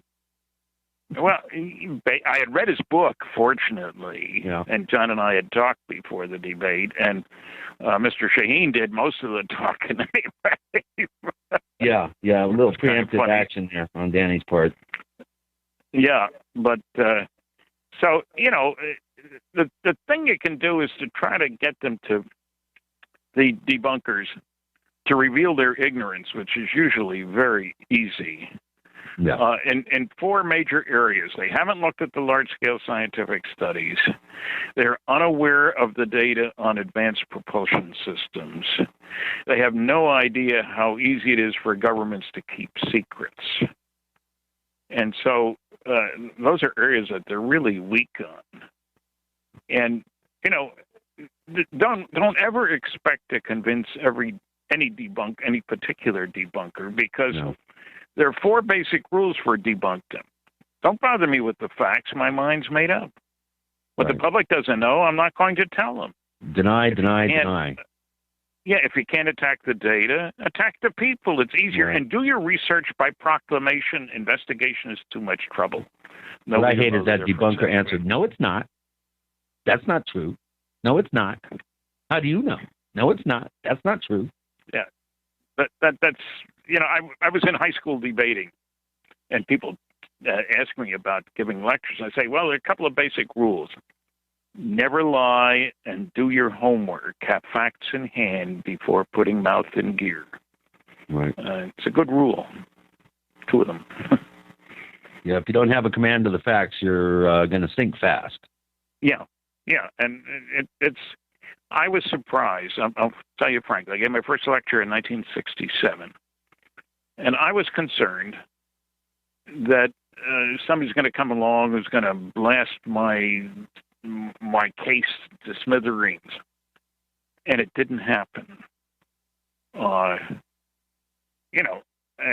was pleased. I found that my memory worked. I'm getting old. It's not as good as it used to be, but good enough so that I could count on my answers being truthful and accurate. Right. When you're on the stage after a lecture, you can't say, I'll give you a good answer to that tomorrow. No, it doesn't work that way. Give an answer now. I don't mind saying I don't know. If I don't know, I'll say it. What else can you do? Well, I've got another question here from a long-time poster at forum.theparacast.com, Iculus. He wants to know, Stanton, is there a UFO case that you have never discussed publicly? And if so, could you break it here on the Paracast? A UFO case that I've never discovered publicly. Not that I have intentionally withheld, if that's what he's really asking. Right. No. Not that I can think of, anyway. I hear a lot of cases, you understand, so in one lecture, I'm certainly not going to talk about all the cases I've heard about. Yeah, we'd be there for weeks. Yes. Here's a question from Blowfish. Do you think the government and private corporations knew about so-called ET and dimensional encounters prior to World War II?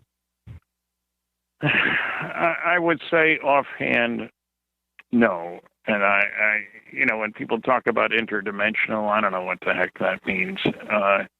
It's a convenient science fiction label. It's like using the term wormhole. Right. It sounds exotic. Or energy. But, well, yeah. The favorite New Age term. Oh, it's the energy. Yeah, but most people don't know anything at all about the energy and aren't aware that we have joined the select group of planets, if you will, that know that fusion is the way to go. Right. Well, when they crack that particular conundrum, that egg, and we get cold fusion, that's going to be quite something. Yeah, there's a chapter in Science Was Wrong about cold fusion, and I think they were onto something. Yeah, that's going to change everything. Unfortunately, the oil companies still have so much political and economic clout that they're going to pick our pockets until this whole, I think, how would I put it, this whole inaccurate idea of peak oil, that whole thing is blown wide open. And, but in the meantime, we're going to be seeing gas prices go up and up and up and up and up, and our pockets will be raped very effectively until we come up with the compulsion to provide new energy scenarios for a growing planet. I'm going to get off my soapbox now and ask another question. But before you do that, we have to do our break. Okay. Then you can ask the questions. Maybe I'll have a few left. Okay. Stanton Friedman is here with Gene and Chris. You're in the Paracast.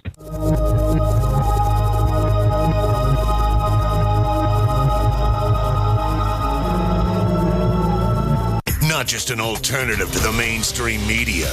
We're the premier independent talk radio network. We are GCN. First came Attack of the Rockoids, and it was a critically acclaimed success. And now there is The Coming of the Protectors. A former military intelligence man is contacted by a space woman in a dream that turns out to be a nightmare because evil forces on our distant planet are planning to conquer the Earth. This is gripping science fiction of the classic kind. Attack of the Rockoids and The Coming of the Protectors. Find out more at rockoids.com. That's Rockoids, ROCKOIDS.com. So here's what happened. I was placing an order online. The site went down. It took hours before it returned, but I'd already placed the order with another company. If your site goes down, you could lose business. And if you have a business or personal site, you'll want to know it's easy to run and it will stay online. At iWeb, your site is hosted on one of the most reliable networks in the world. Talk to a sales rep at iWeb.com. Use the promo code TechNightOwl for a special discount. The Genesis Communications Network is one of America's premier broadcasters of captivating talk radio. We thank you for listening. Now, just imagine there are thousands of people who are just as passionate about radio as you are. But what you may not realize is how easy and affordable it is to advertise with us. Radio commercials for your business could be heard on hundreds of radio stations across the U.S. every day. We can help you by creating an effective radio advertising campaign for your company. From script writing to producing your commercial, just like the one you're listening to right now. No other network provides the level of customer service we do. When it comes to radio advertising, we are your one-stop shop. And no matter how big or small your business is, we can help.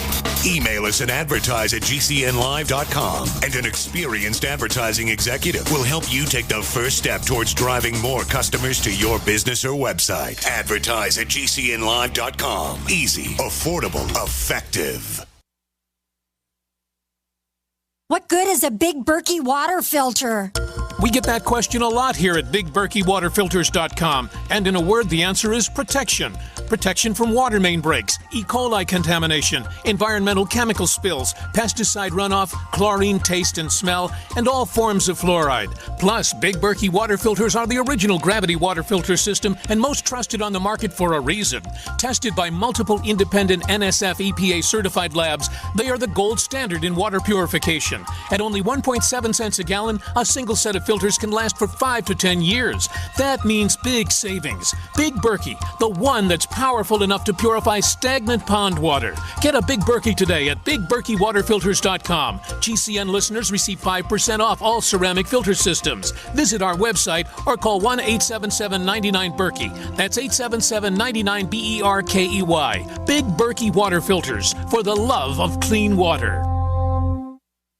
If you need to say happy birthday, happy anniversary, thank you, or simply I'm thinking of you, ProFlowers.com is the key. ProFlowers has stunning bouquets, like the best-selling 100 blooms for $19.99. Plus, ProFlowers will include a glass vase for free. Sending someone a wonderful surprise of beautiful flowers sent fresh from the fields is easy. Choose the bouquet you like, pick the delivery date, and each order is 100% guaranteed. Plus, all bouquets from ProFlowers are guaranteed to last at least 7 full days. Beautiful, fragrant flowers, picked fresh and sent to your loved one for lasting enjoyment. To get this incredible savings and send someone 100 gorgeous blooms with a free vase for $19.99, go to ProFlowers.com. Click the blue microphone in the top right corner and enter code PLOW. That's ProFlowers.com. Click the mic and enter code PLOW.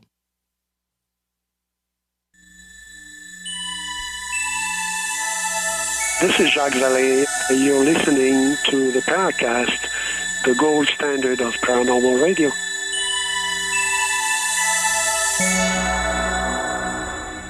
Stanton Friedman's here with Gene and Chris in the Paracast. Stan, let me throw out one more question, and then Chris got a whole lot more. And that is, we've been talking about the same stuff for year after year, you and I for decades. Maybe you for more decades than I did, whatever. But do you think we have progressed any in understanding anything about UFOs and in persuading people to take it seriously? Well, on the latter, yes, I think we have. I think what's changed is our arrogance has been knocked down a few slips. Not too many years ago, we thought there's one solar system, we got the only planet that's got life on it, and boy, we're at the top of the heap, folks. Anything we don't know isn't worth knowing, you know. Now we suddenly realize it wasn't just Copernicus who put up a new view of things, but think of Kepler. Suddenly everybody is saying, oh, we can't be the only ones, because that old Kepler's finding planets all over the place out there. Lots and lots and lots. I mean, Frank Drake not too many years ago said he thought there might be as many as 8,000 places that could be sending signals. And now with Kepler, it's probably in our own galaxy, the Milky Way, alone about 8 billion. So we're at a turning point in our understanding that we're not it. We don't have all the answers. We're not the most advanced civilization. So I think that's one big thing that's changed. And everybody tells me, well, surely we're not the only ones. for most people. I mean, that doesn't satisfy the SETI guys, but because they want there to be other life out there, just as long as they don't come here, you know. And so I think times have changed, and I was getting a great response in 1967. So I think that our arrogance, I mean, Pat Robertson had a lot of followers. Remember, he thought that all the intelligent life in the universe is here on planet Earth, and this UFO stuff is the work of the devil. Right, and and it was UFO all believers created. should be stoned. Yeah, 4004 BC. That's when it all began. Yep. And I think he left 6 zeros out of there someplace along the way. So there has been a change. I keep trying to tell people, as long as you keep your facts straight, don't worry about it. I'll go anywhere to talk to anybody. Yeah, well, I don't worry about the bunkers. Yeah. Bring it on. Well, here's one for you. Stephen Hawking last year made a pretty interesting statement saying, you know, all this talk about discovering other life on other planets, we should be careful because chances are anything out there that's roaming around is not going to have our best interest at heart and maybe looking to exploit our you know, wonderful biodiversity or our natural resources, which include, of course, water, which is going to be very important, I'm sure. What do you think about that? About maybe we are... Well, I think it was pretty silly from Stephen because it assumes that nobody has been here. As soon as you realize that there got to be archives all over the place in the neighborhood, you know, there are those stupid Earthlings having fuss and making a fuss out there. In other words, yeah, remember he said we shouldn't let anybody know we're here because, gee whiz, that might attract their attention. It's a little late, very late for that.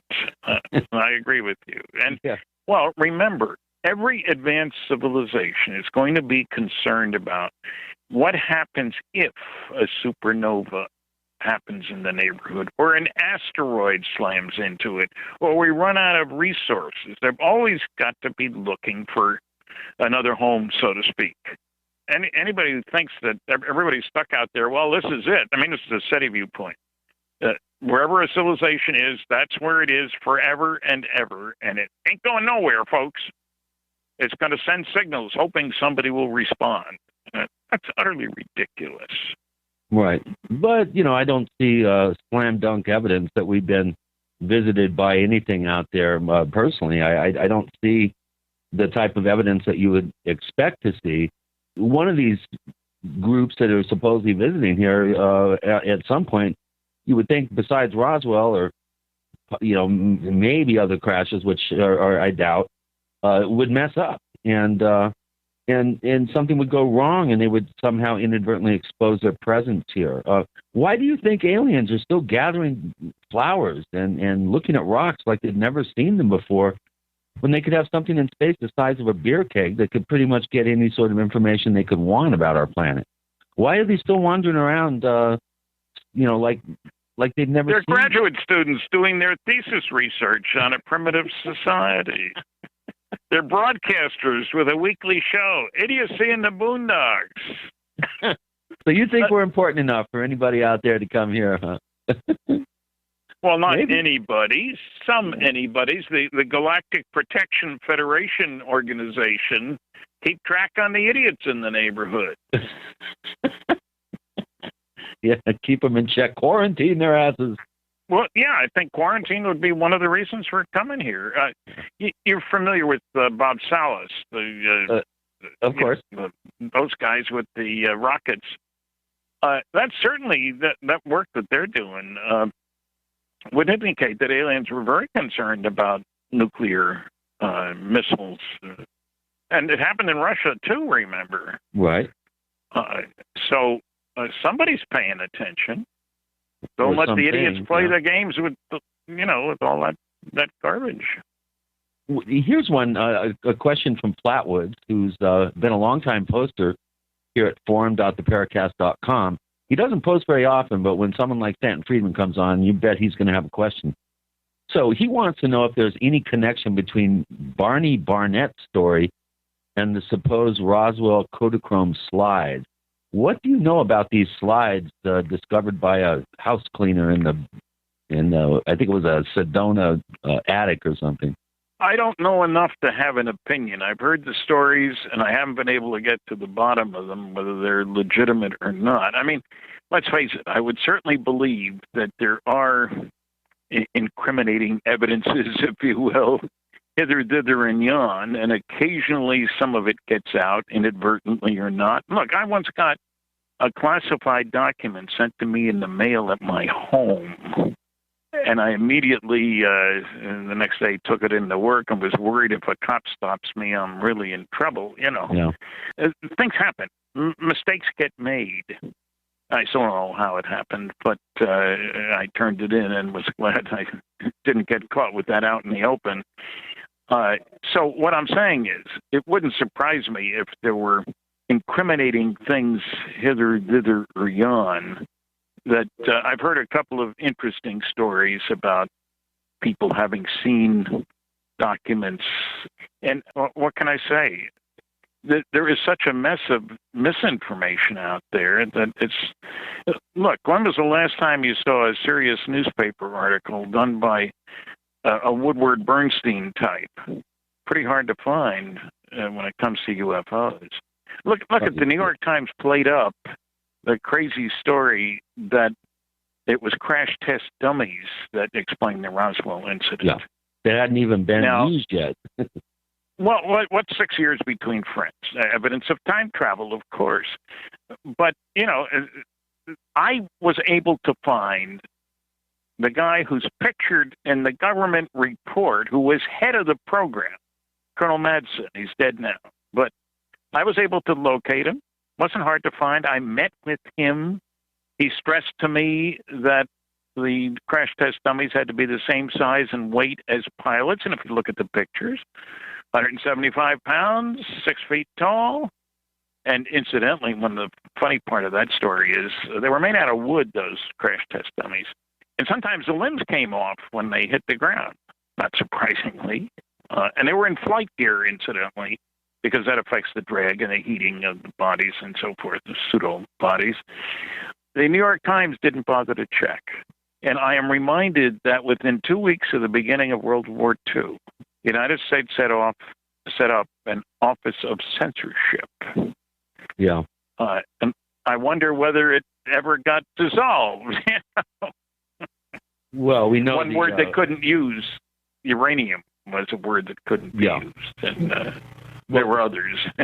Stephen Bassett has coined the term truth embargo, which I don't think it's as accurate a term as he would like to think it is. But but there has been a concerted effort, I think, over the years to downplay the serious side of UFOs and the paranormal, I think, in general. And it's been an effective way to kind of keep that giggle factor ratcheted up. And I still see local news people, whistling the Twilight Zone theme or the X-Files theme and make little green men jokes when they report on local sightings. That's still something you see, although not as much. With Gene and Chris, we have Stanton Friedman. You're in the Paracast.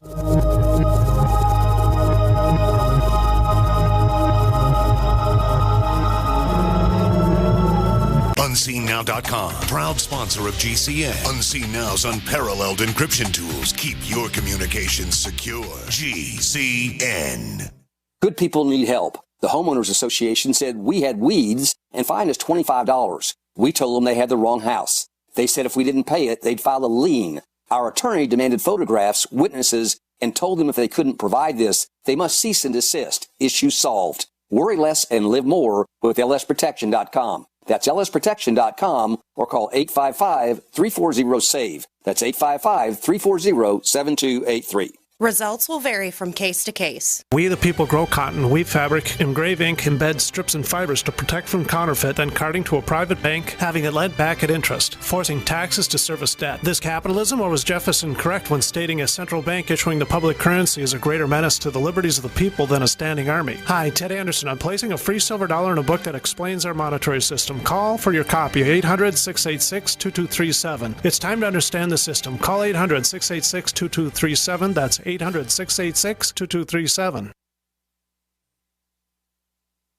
At 30dayfoodsupply.com, you can now purchase a one-of-a-kind product not available anywhere else. A meatless burger dry mix in 4 delicious flavors. With our new Oregon Trail Foods vegan burgers, all you do is add water and fry. They need no refrigeration. They're packaged in Mylar bags with an oxygen absorber for a long shelf life. They're non-GMO. They're gluten, soy, nut, and chemical-free, but they're loaded with flavor. And a good source of carbs and protein, yet low in sodium. Flavors include Italian, spicy Mexican, 6 vegetable, and black bean olive.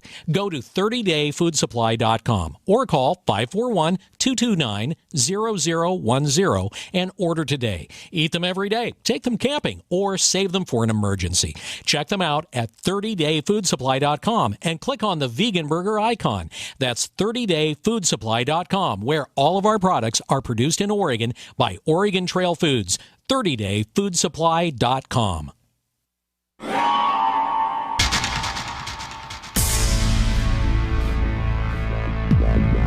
Welcome back to the Paracast, the gold standard of paranormal radio. And now, here's Gene Steinberg.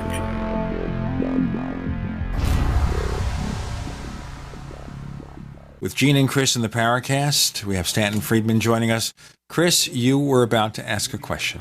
Have you seen a gradual progression of acceptance within the media, or is it just been staying the same with the giggle factor being touted and used?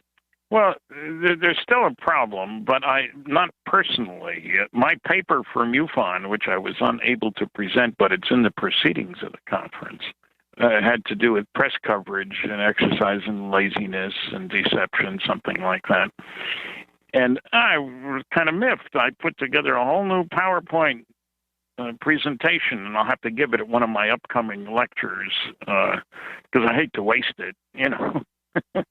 But what I had to say in there, among other things, was that I have not personally had a bad press.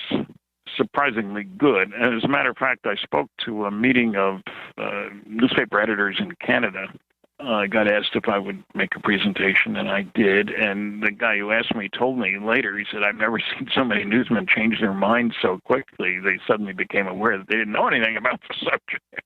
And so I'm not on a personal vendetta against the press. They're not doing their job, but then neither is the scientific community. Right. That's what bothers me most. As I'm a member of the American Physical Society and the American Nuclear Society and the American Institute of Aeronautics and Astronautics, and I see an awful lot of garbage being put out, which the exercise discretionary ignorance. That's it. Oh, I like that term. Discretionary ignorance. Yeah. I like it. Good. You don't mind if I use it sometime? Yeah. Okay. I'll trademark it, and you can be on the trademark with me. Okay.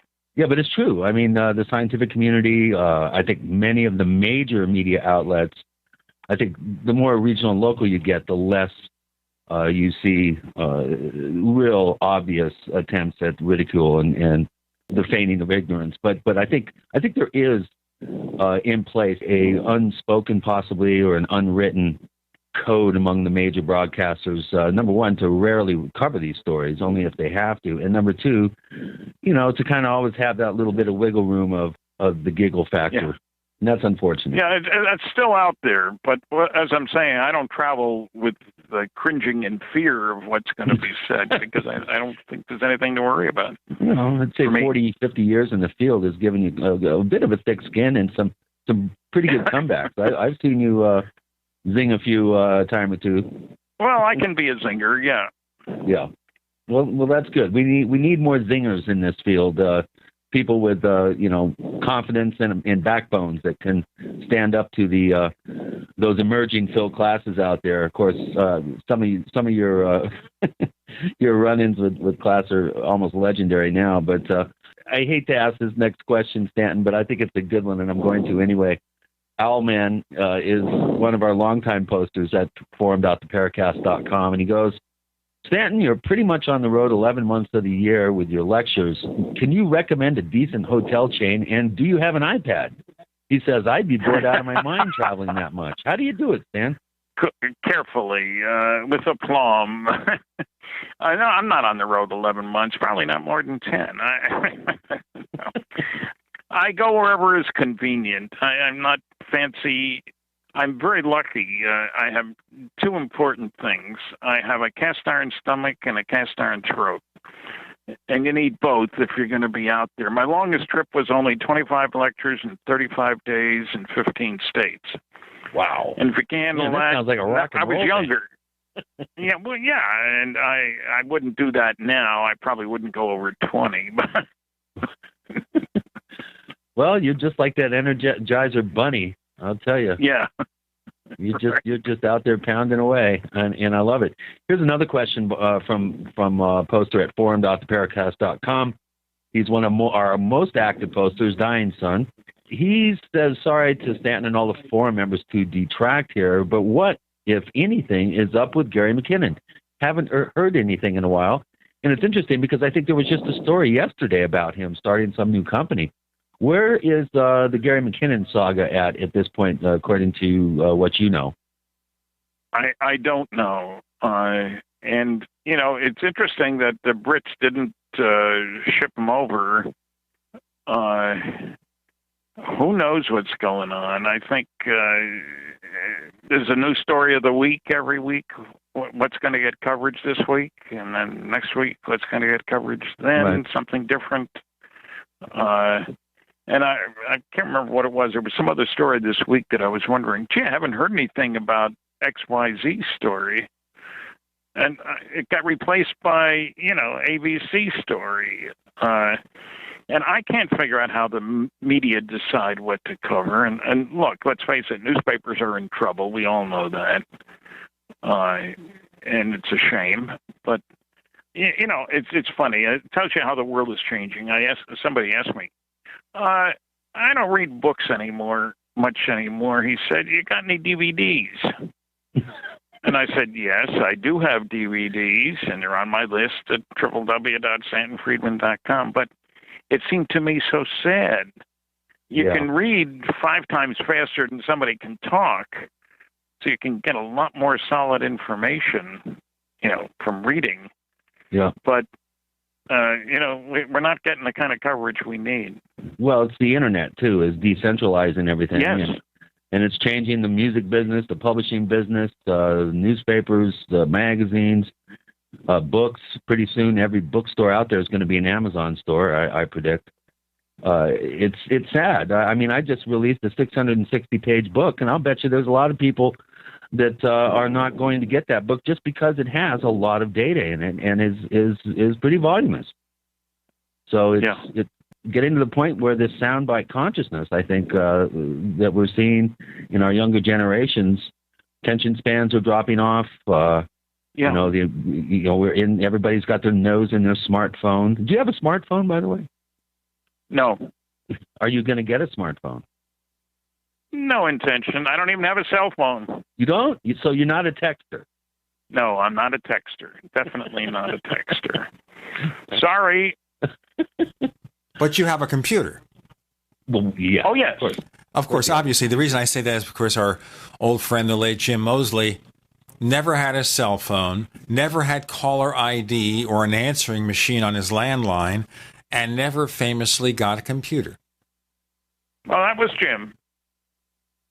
I went to Rutgers. He went to Princeton, you know. Right. Well, now a lot of the people who went to Princeton are going to be upset. Sorry. Yeah. Oh, well. Here's another question for you, Stanton, from Vesby High Folk, one of our most active posters at forum.theparacast.com, where you, too, can post your questions of our wonderful guests that we have here. Stan, there's been some news lately, some kind of disturbing news about Stan Romanek, who's a very interesting character who's been flitting around this field for a number of years now. He's made some pretty incredible claims, has produced some pretty questionable videos and other things purporting to support his fairly fantastic claims of alien abduction and government interest. What are your thoughts on Stan Romanek? Have you met him? Have you looked into his case? And I have met I've met Stan. I've heard him talk. I don't know what to make about these. There were some serious charges laid against him. Yep. And I don't have enough information to have a reasonable opinion. If I don't have a reasonable opinion, I won't express any. Right. Well, that's a safe way to go. Well, why should I replace conjecture? Facts with conjecture. I don't want to do that. Well, when I'm asked, I don't know what the latest. I don't know the latest scoop on what happened with those charges that were made against him. Yeah. Well, when I'm asked about Stan, my stock answer is, well, if a case has too many elements that are too good to be true, you got to watch out. You know what? Let's make sure these announcements are not too good to be true. Listen to them carefully. Right. We have Stanton Friedman joining Gene and Chris. You're in the Paracast. Neighbors, are you tired of dealing with a slow web hosting provider? Well, check out A2 Hosting and their screaming fast Swift server platform. They even have SSDs that load pages 300% faster than the competition. Ready to give your site a speed boost? Well, tell you what, neighbors, head on over to a2hosting.com. That's A2, that's number 2, a2hosting.com. Check out their Prime hosting account. And get this, neighbors, they're even giving you an exclusive 25% off discount for all our listeners. 25%. And remember, their Guru Crew support team is standing by 24/7, 365 days a year to answer any of your questions. Now, to get the discount, use the coupon code GENE when you check out. Mike Stenerson for Midas Resources. At no time in history have precious metals been more important, certainly not in my 22 years in the industry. The dollar has lost over 90% of its value in the last 60 years. No fiat currency has ever survived the government printing presses. Ours is not immune.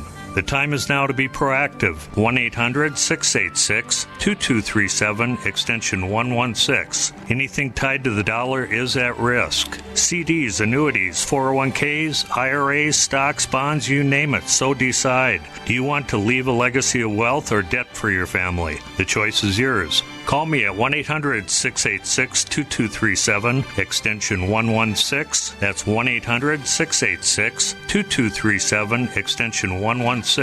Be proactive, not reactive. Call 1-800-686-2237, extension 116. The human body is extraordinary.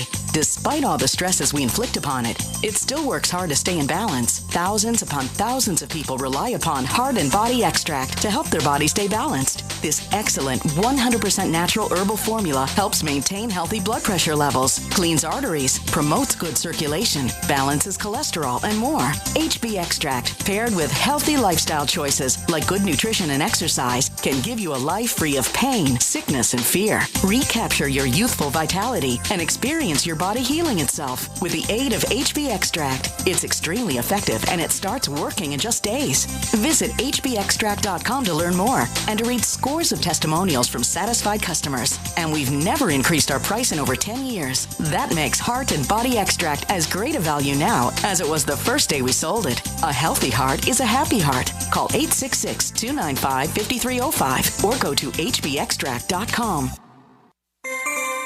This alert just came in. This special announcement is for business owners and leaders of organizations who've been waiting for the right time to build.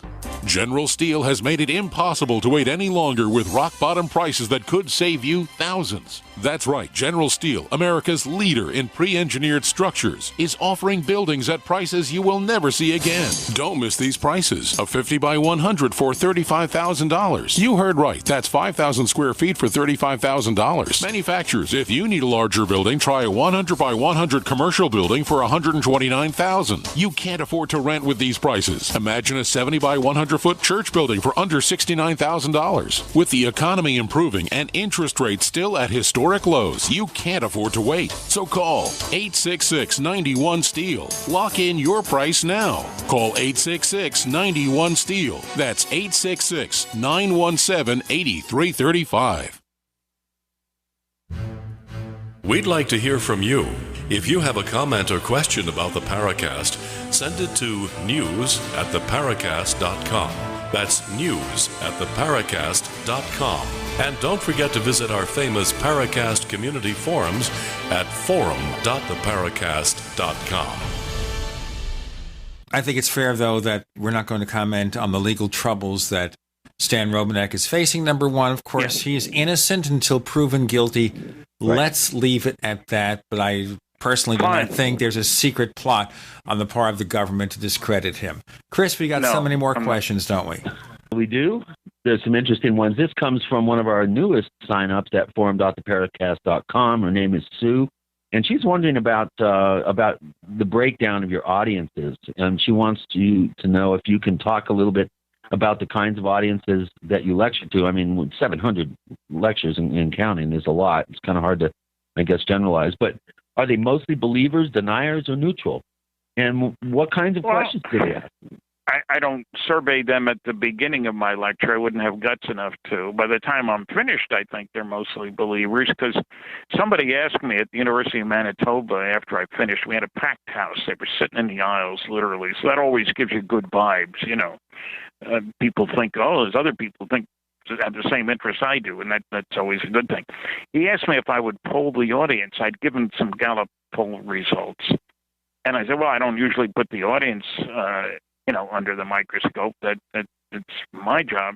Well, he said, I don't think anybody would mind. Everybody clapped. So I polled the audience, and it was better than 90% who thought some UFOs were alien spacecraft, which was kind of a nice response.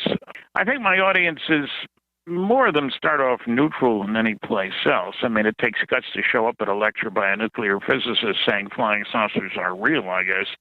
The college audiences. At the conferences, well, who goes to conferences? I guess people who are believers mostly, but they're mostly open to the public anyway.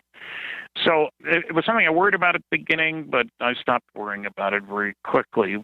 One of my first big lectures was a talk to the Engineering Society of Detroit. They were sold out 3 weeks in advance for 1,008 people for dinner and a talk, and there wasn't one negative question. Well, and that's not a bunch of little old ladies in tennis shoes. No. Engineering Society of Detroit. And so it was response. Well, I got asked to speak at Los Alamos section of the American Nuclear Society, and there wasn't one negative question. We had over 500 people out, one of their best crowds ever. Now, pointing out here, because I've been to some of your lectures, you don't have people in there gathering only the favorable questions. I mean, people have an equal right or an equal opportunity to step up there and ask any question they want. Oh, yeah. And as a matter of fact, one night, typical, I suppose, no, it wasn't typical, but the first guy to stand up, I call on him, he starts off great. I've never heard so much nonsense in one night in my life. Great way to start. So fortunately, I had the good sense to say, can you be a bit more specific, please, sir? You said that Betty and Barney Hill were taken to Zeta Reticuli and back in 2 hours. I said, no, sir. What I said was they were taken on board a craft. They were for 2 hours. They didn't go anywhere. And he came up with another, you said, and after the third one, somebody in the audience said, how about taking some sensible questions? This guy gets up, well-dressed, well-spoken, leaves. And I said, I'll take your question, but who was that? Obviously, I'd gotten under his skin. He was a professor of physics. What can I say? So I don't worry about how the people are going to react to my lectures. And now, admittedly, I do something a little unusual. I don't ask at the beginning how many people have seen a flying saucer. But that's my first question. The question and answer period is, how many people here believe they've seen what I would consider to be a flying saucer? Just raise your hand, and I just want to point and count. And we didn't let the CIA in. I'll make some stupid remark like that. And I do point and count 1, 2, 3, 4, and by the time I get over to the far right-hand side of the hall, the hands go up vigorously. The first guys raise their hands reluctantly. Well, typically it's 10%, which is a lot of people. In other words, if I got 1,000 people out there, that's 100 people who've had sightings. But then I ask, how many of you reported what you saw? 90% of the hands go down. Right. If there's anybody left, they'll say, how many of you were in the military at the time? Still some hands will say, you want to tell us about it? One guy in front of 1,300 people said, I can't. They told me not to say anything, which was a great line. And somebody else in Indiana, that was in Texas, in Indiana said, they took my pictures. Dead silence. Right. So I said, look, I'm not asking your name. You don't need to stand up, but I'm sure the audience would like to hear the rest of the story. Everybody claps. He was piloting a 4-engine United States Air Force plane over the Pacific. Get a call from a plane 20 miles ahead. Saucer heading your way. They had gun cameras. They took pictures. They radio the base to which they were going. The crew doesn't handle the film. That's intelligence stuff. They told them they were bringing stuff in. When they landed, they got debriefed, told never to say anything. I'll guarantee you that 99% of the people in the audience believed the story because he just came across so well. So when you get enough of this kind of thing, I don't worry about it. Why should I? No. People are decent. Let me ask you another question here, and that is, after all these years, do you feel that the U.S. government or any government has enough guilty knowledge about UFOs to have a thorough picture of what they are and what they aren't? Well, when you say the government, that makes it sound as if everybody.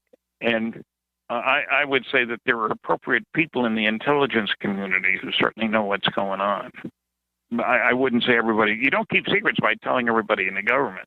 You tell as few people as possible. Well, I'm not allocating a specific agency. I'm assuming any agency within a government. Yes.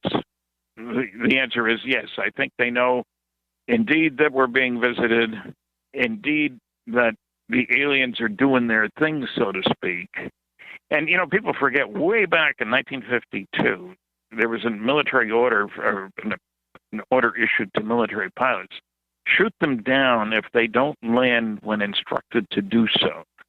And interestingly enough, the story wasn't carried in the New York Times or the Washington Post.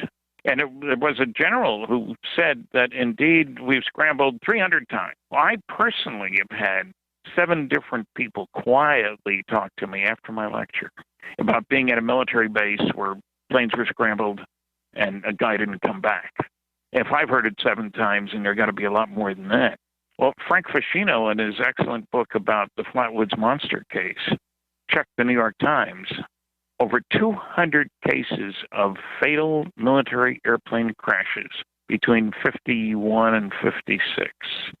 And 5 of the pilots had over 100 missions in Korea when there were MiGs trying to shoot them down.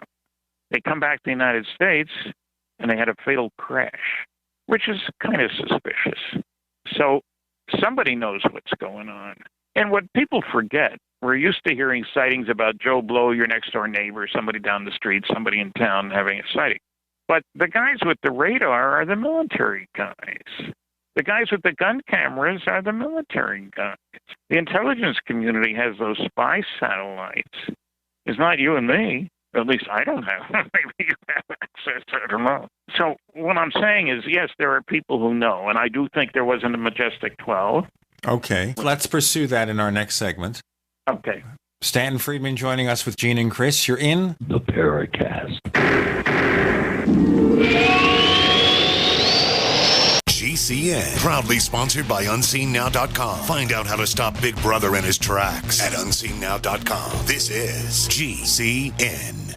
Graphic Converter is the image manipulation tool for the rest of us. It does not use any database. You get full control of all your files. Want to view the images of a folder? Drag it into Graphic Converter, and a powerful browser opens up to show your image files. You could use it for slideshows. You could use it to import images from digital cameras or from scanners. Need to do some image editing? You can do that too in Graphic Converter. Also print catalogs. Convert from so many formats, I can't even list them. Download now to see if Graphic Converter is good for you, like 1.5 million other users. Guess what? You could save money when you buy Graphic Converter. Use the coupon code Night Owl. Use the coupon code Night Owl to get a special price for Graphic Converter. Go to lemkesoft.com. That's LEMKE soft.com. lemkesoft.com. LEMKE soft.com. Don't complain about your cable bill going up and up and up. Do something about it. Grab a pencil and jot down this special number, 1-855-905-MY-TV. The more cable TV rates go up, the better digital satellite TV looks. Say goodbye to the cable guy and get more of your favorite channels in 100% digital quality for less money. Call 1-855-905-MY-TV. Sign up for packages starting as low as $19.99, and there's no equipment to buy. You get free HD TV upgrade, a free DVR upgrade, and free professional installation. You control what you watch when you watch it. Record your favorite shows, pause and rewind live TV, even skip the commercials. Watch local channels too. At just $19.99, what are you waiting for? Pull out your major credit or debit card. Call 1-855-905-MY-TV. 1-855-905-MY-TV. Say goodbye to the cable guy. Cut costs and get more. 1-855-905-MY-TV. 1-855-905-MY-TV. We live in a complicated society. Stressful issues are always popping up. Have you ever been treated unfairly by someone? Have you ever been overcharged for a repair? Have you ever signed a contract or a document? Worried about identity theft? How many times have you been in those unique situations where you just wanted to call an attorney to find out if you're right or wrong, or what your legal rights are? But every time you think about calling an attorney, what do you think about first? That's right. Who do you call, and how much will it cost? Our friends at Legal Shield have found a solution. With a nationwide network of 6,900 attorneys who average 19 years of experience, Legal Shield's law firms take over 40,000 calls per week helping their members. For less than $20 per month, you can have access to Legal Shield on everything from the trivial to the traumatic. Let Legal Shield stand up for your rights at lsprotection.com. That's lsprotection.com. Or call 855-340-SAVE, 855-340-7283. Results will vary from case to case. Springtime is save big time at Herbal Healer Academy. Long-term customers know spring is the time to stock up at herbalhealer.com. And for new customers, welcome to the web's best place to save on vitamins, minerals, and more. Log on for spring specials, including our 500 parts per million colloidal silver, all sizes on sale. Choose from Herbal Healer's great variety of weight loss products like apple cider vinegar, Hoodia and Metabolic Complex, and Pro Metabolic, all on sale now. Also, the Anti-Parasite Intestinal Freedom and Warwood Plus Complex, plus Stevia Liquid Sweetener and the Super Enzymes, all on sale for spring at herbalhealer.com. As always, we offer certificate correspondence courses in natural medicine. Enjoy same-day shipping and free online newsletter. Log on now to herbalhealer.com and click on Spring Specials to save big with our nation's leader in supplying quality natural medicine and education since 1988. Herbal Healer Academy.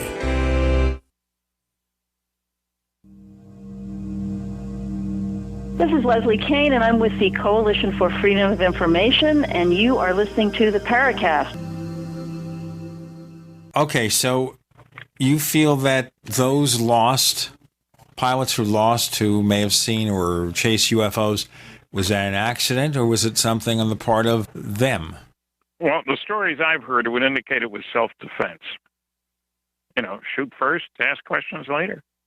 And there's one great story. The guy, I don't know if he's still alive or not. He was older than I was, but he was a pilot. He got scrambled one night out in South Carolina or someplace, sent up because there was a bogey, and he radios to the ground, where is it? Well, it's coming right up towards you. So this thing comes up, heads toward him, bright light.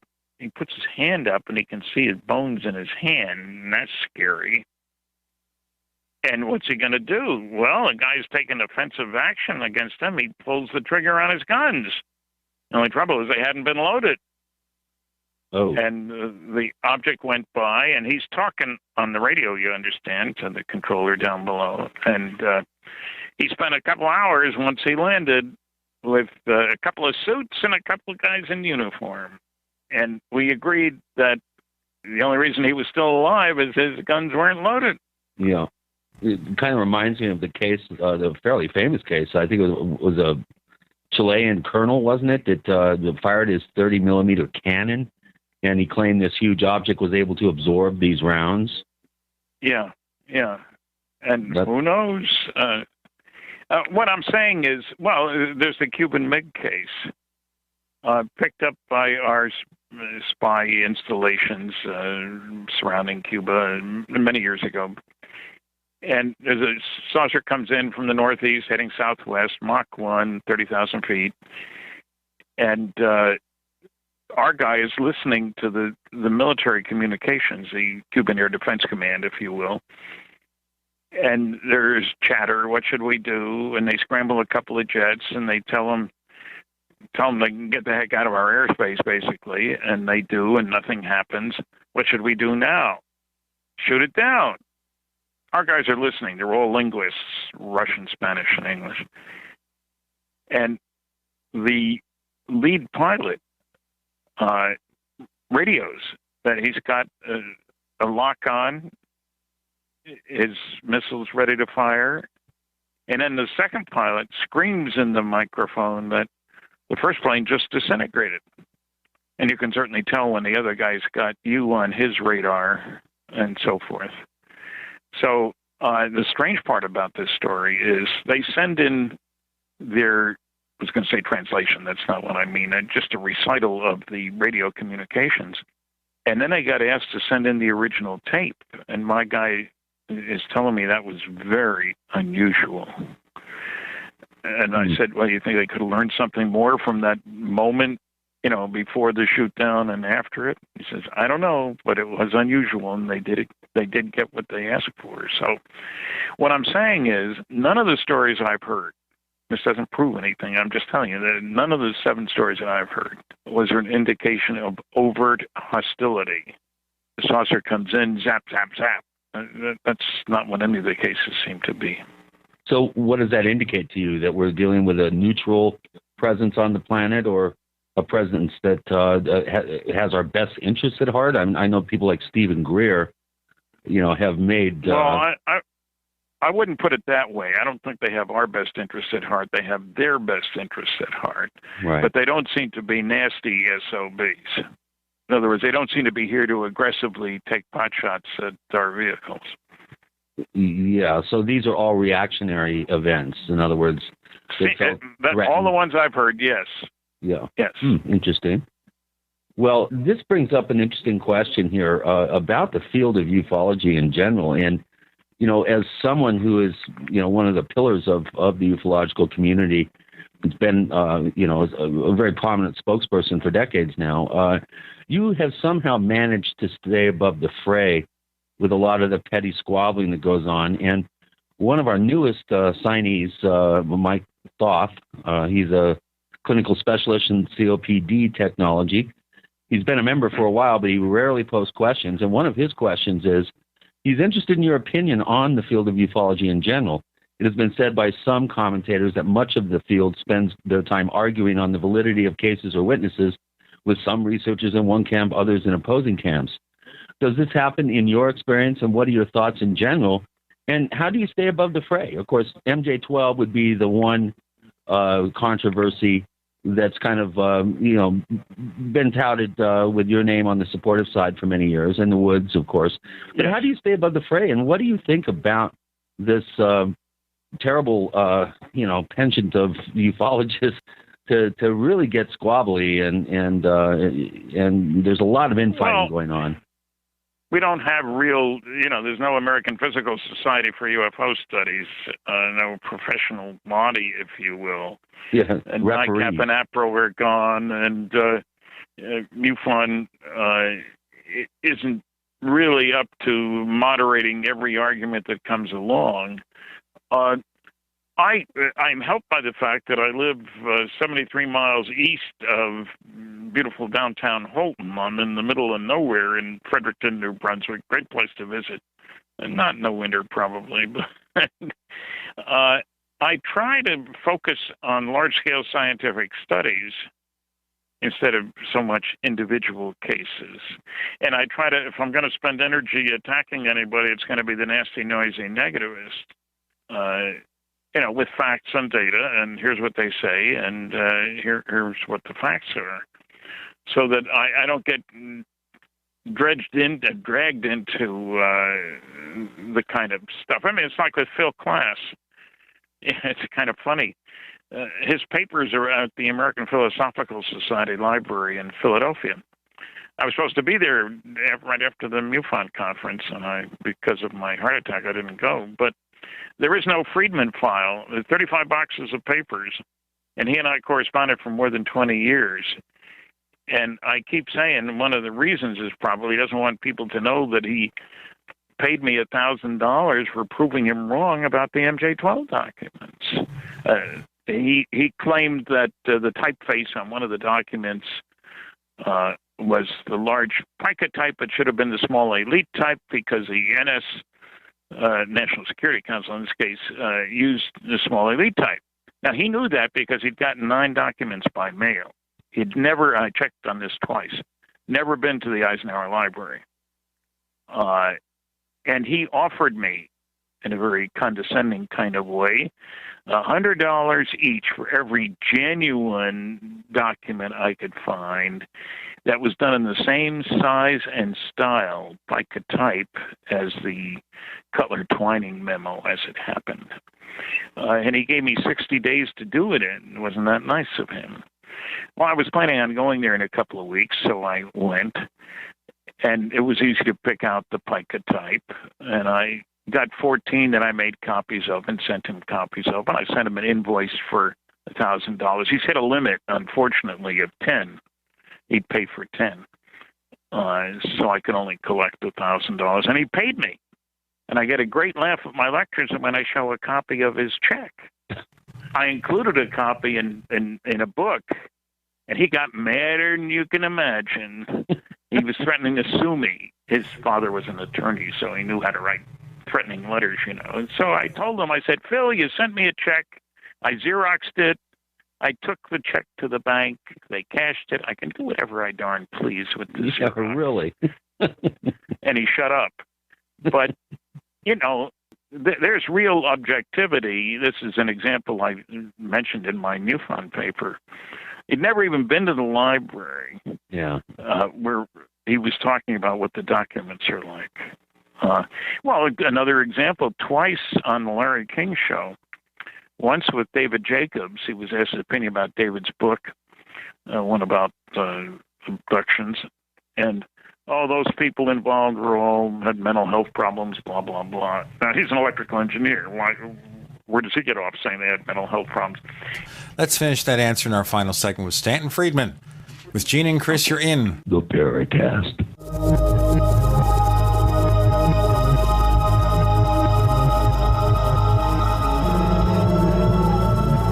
Free from the shackles of corporate America, we're the place for independent thinkers. GCN.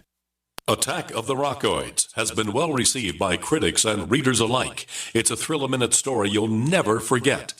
A former U.S. military intelligence officer is haunted by intense dreams about a beautiful woman pleading for his help after a terrible battle in outer space. But the dreams turn out to be true and thrust him into a telepathic love affair with a woman whose faraway planet is intent on destroying the Earth. And now the gripping tale continues in The Coming of the Protectors. It's the second book of the Rockoids trilogy, a galaxy-spanning adventure that pits our hapless heroes against powerful, fanatical enemies that threaten the lives of freedom-loving beings everywhere. Attack of the Rockoids and The Coming of the Protectors. Classic science fiction at its best. Available now. For more details, visit rockoids.com. That's ROCKOIDS.com.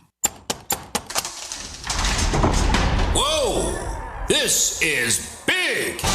By popular demand, the Freeze Dry Guy's giant factory authorized sale has been extended. Now through August, save 30 to 45% on number 10 cans of high-quality Mountain House freeze-dried foods from the Freeze Dry Guy. Now's the time to stock up on all factory fresh stock of the finest, best-tasting, longest-proven shelf-life foods in the industry at giant savings of 30 to 45%. But hurry, supplies are limited, so this sale is only through the end of August. Call 866-404-3663. Free shipping to the lower 48 states. Click freezedryguide.com or call 866-404-3663. That's freezedryguide.com. Hurry! The giant factory authorized Mountain House sale with savings of 30 to 45% is extended through August from the Freeze Dry Guy, the finest freeze-dried and dehydrated foods available anywhere for long-term storage.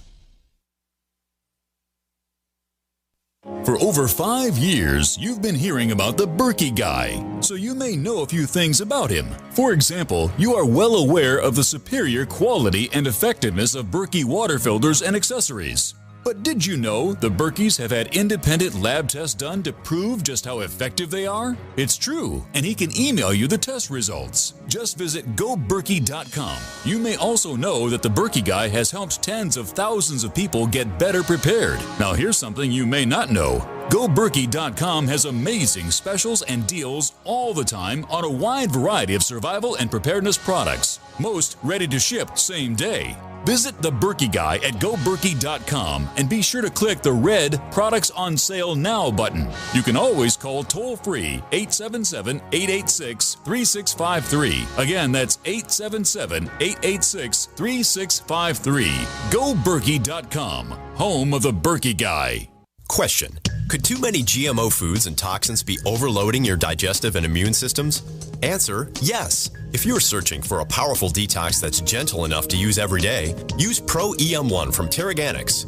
Pro-EM1 is a powerful liquid probiotic that uses good bacteria to suppress pathogens and gently eliminate toxins from your body. A healthy digestive system will cleanse and remove toxins, support weight loss, improve absorption of food nutrients, and aid in controlling yeast and other infections. Pro-EM1 is made with only non-GMO and certified organic ingredients, has no preservatives, and is dairy, soy, wheat, and gluten-free. Pro-EM1 is the key to your digestive health. Order Pro-EM1 Daily Probiotic Cleanse at Terraganics.com, spelled Terraganix.com, or call toll-free 866-369-3678. That's 866-369-3678. Also available through Amazon Prime. Pro-EM1 from Terraganics. Life's getting better.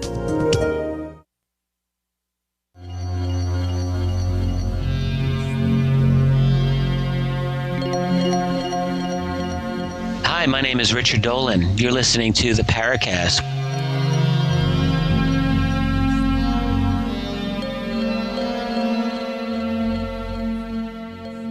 So would-be psychiatrist Phil Klass suggests that people who were involved in abductions really have psychological problems.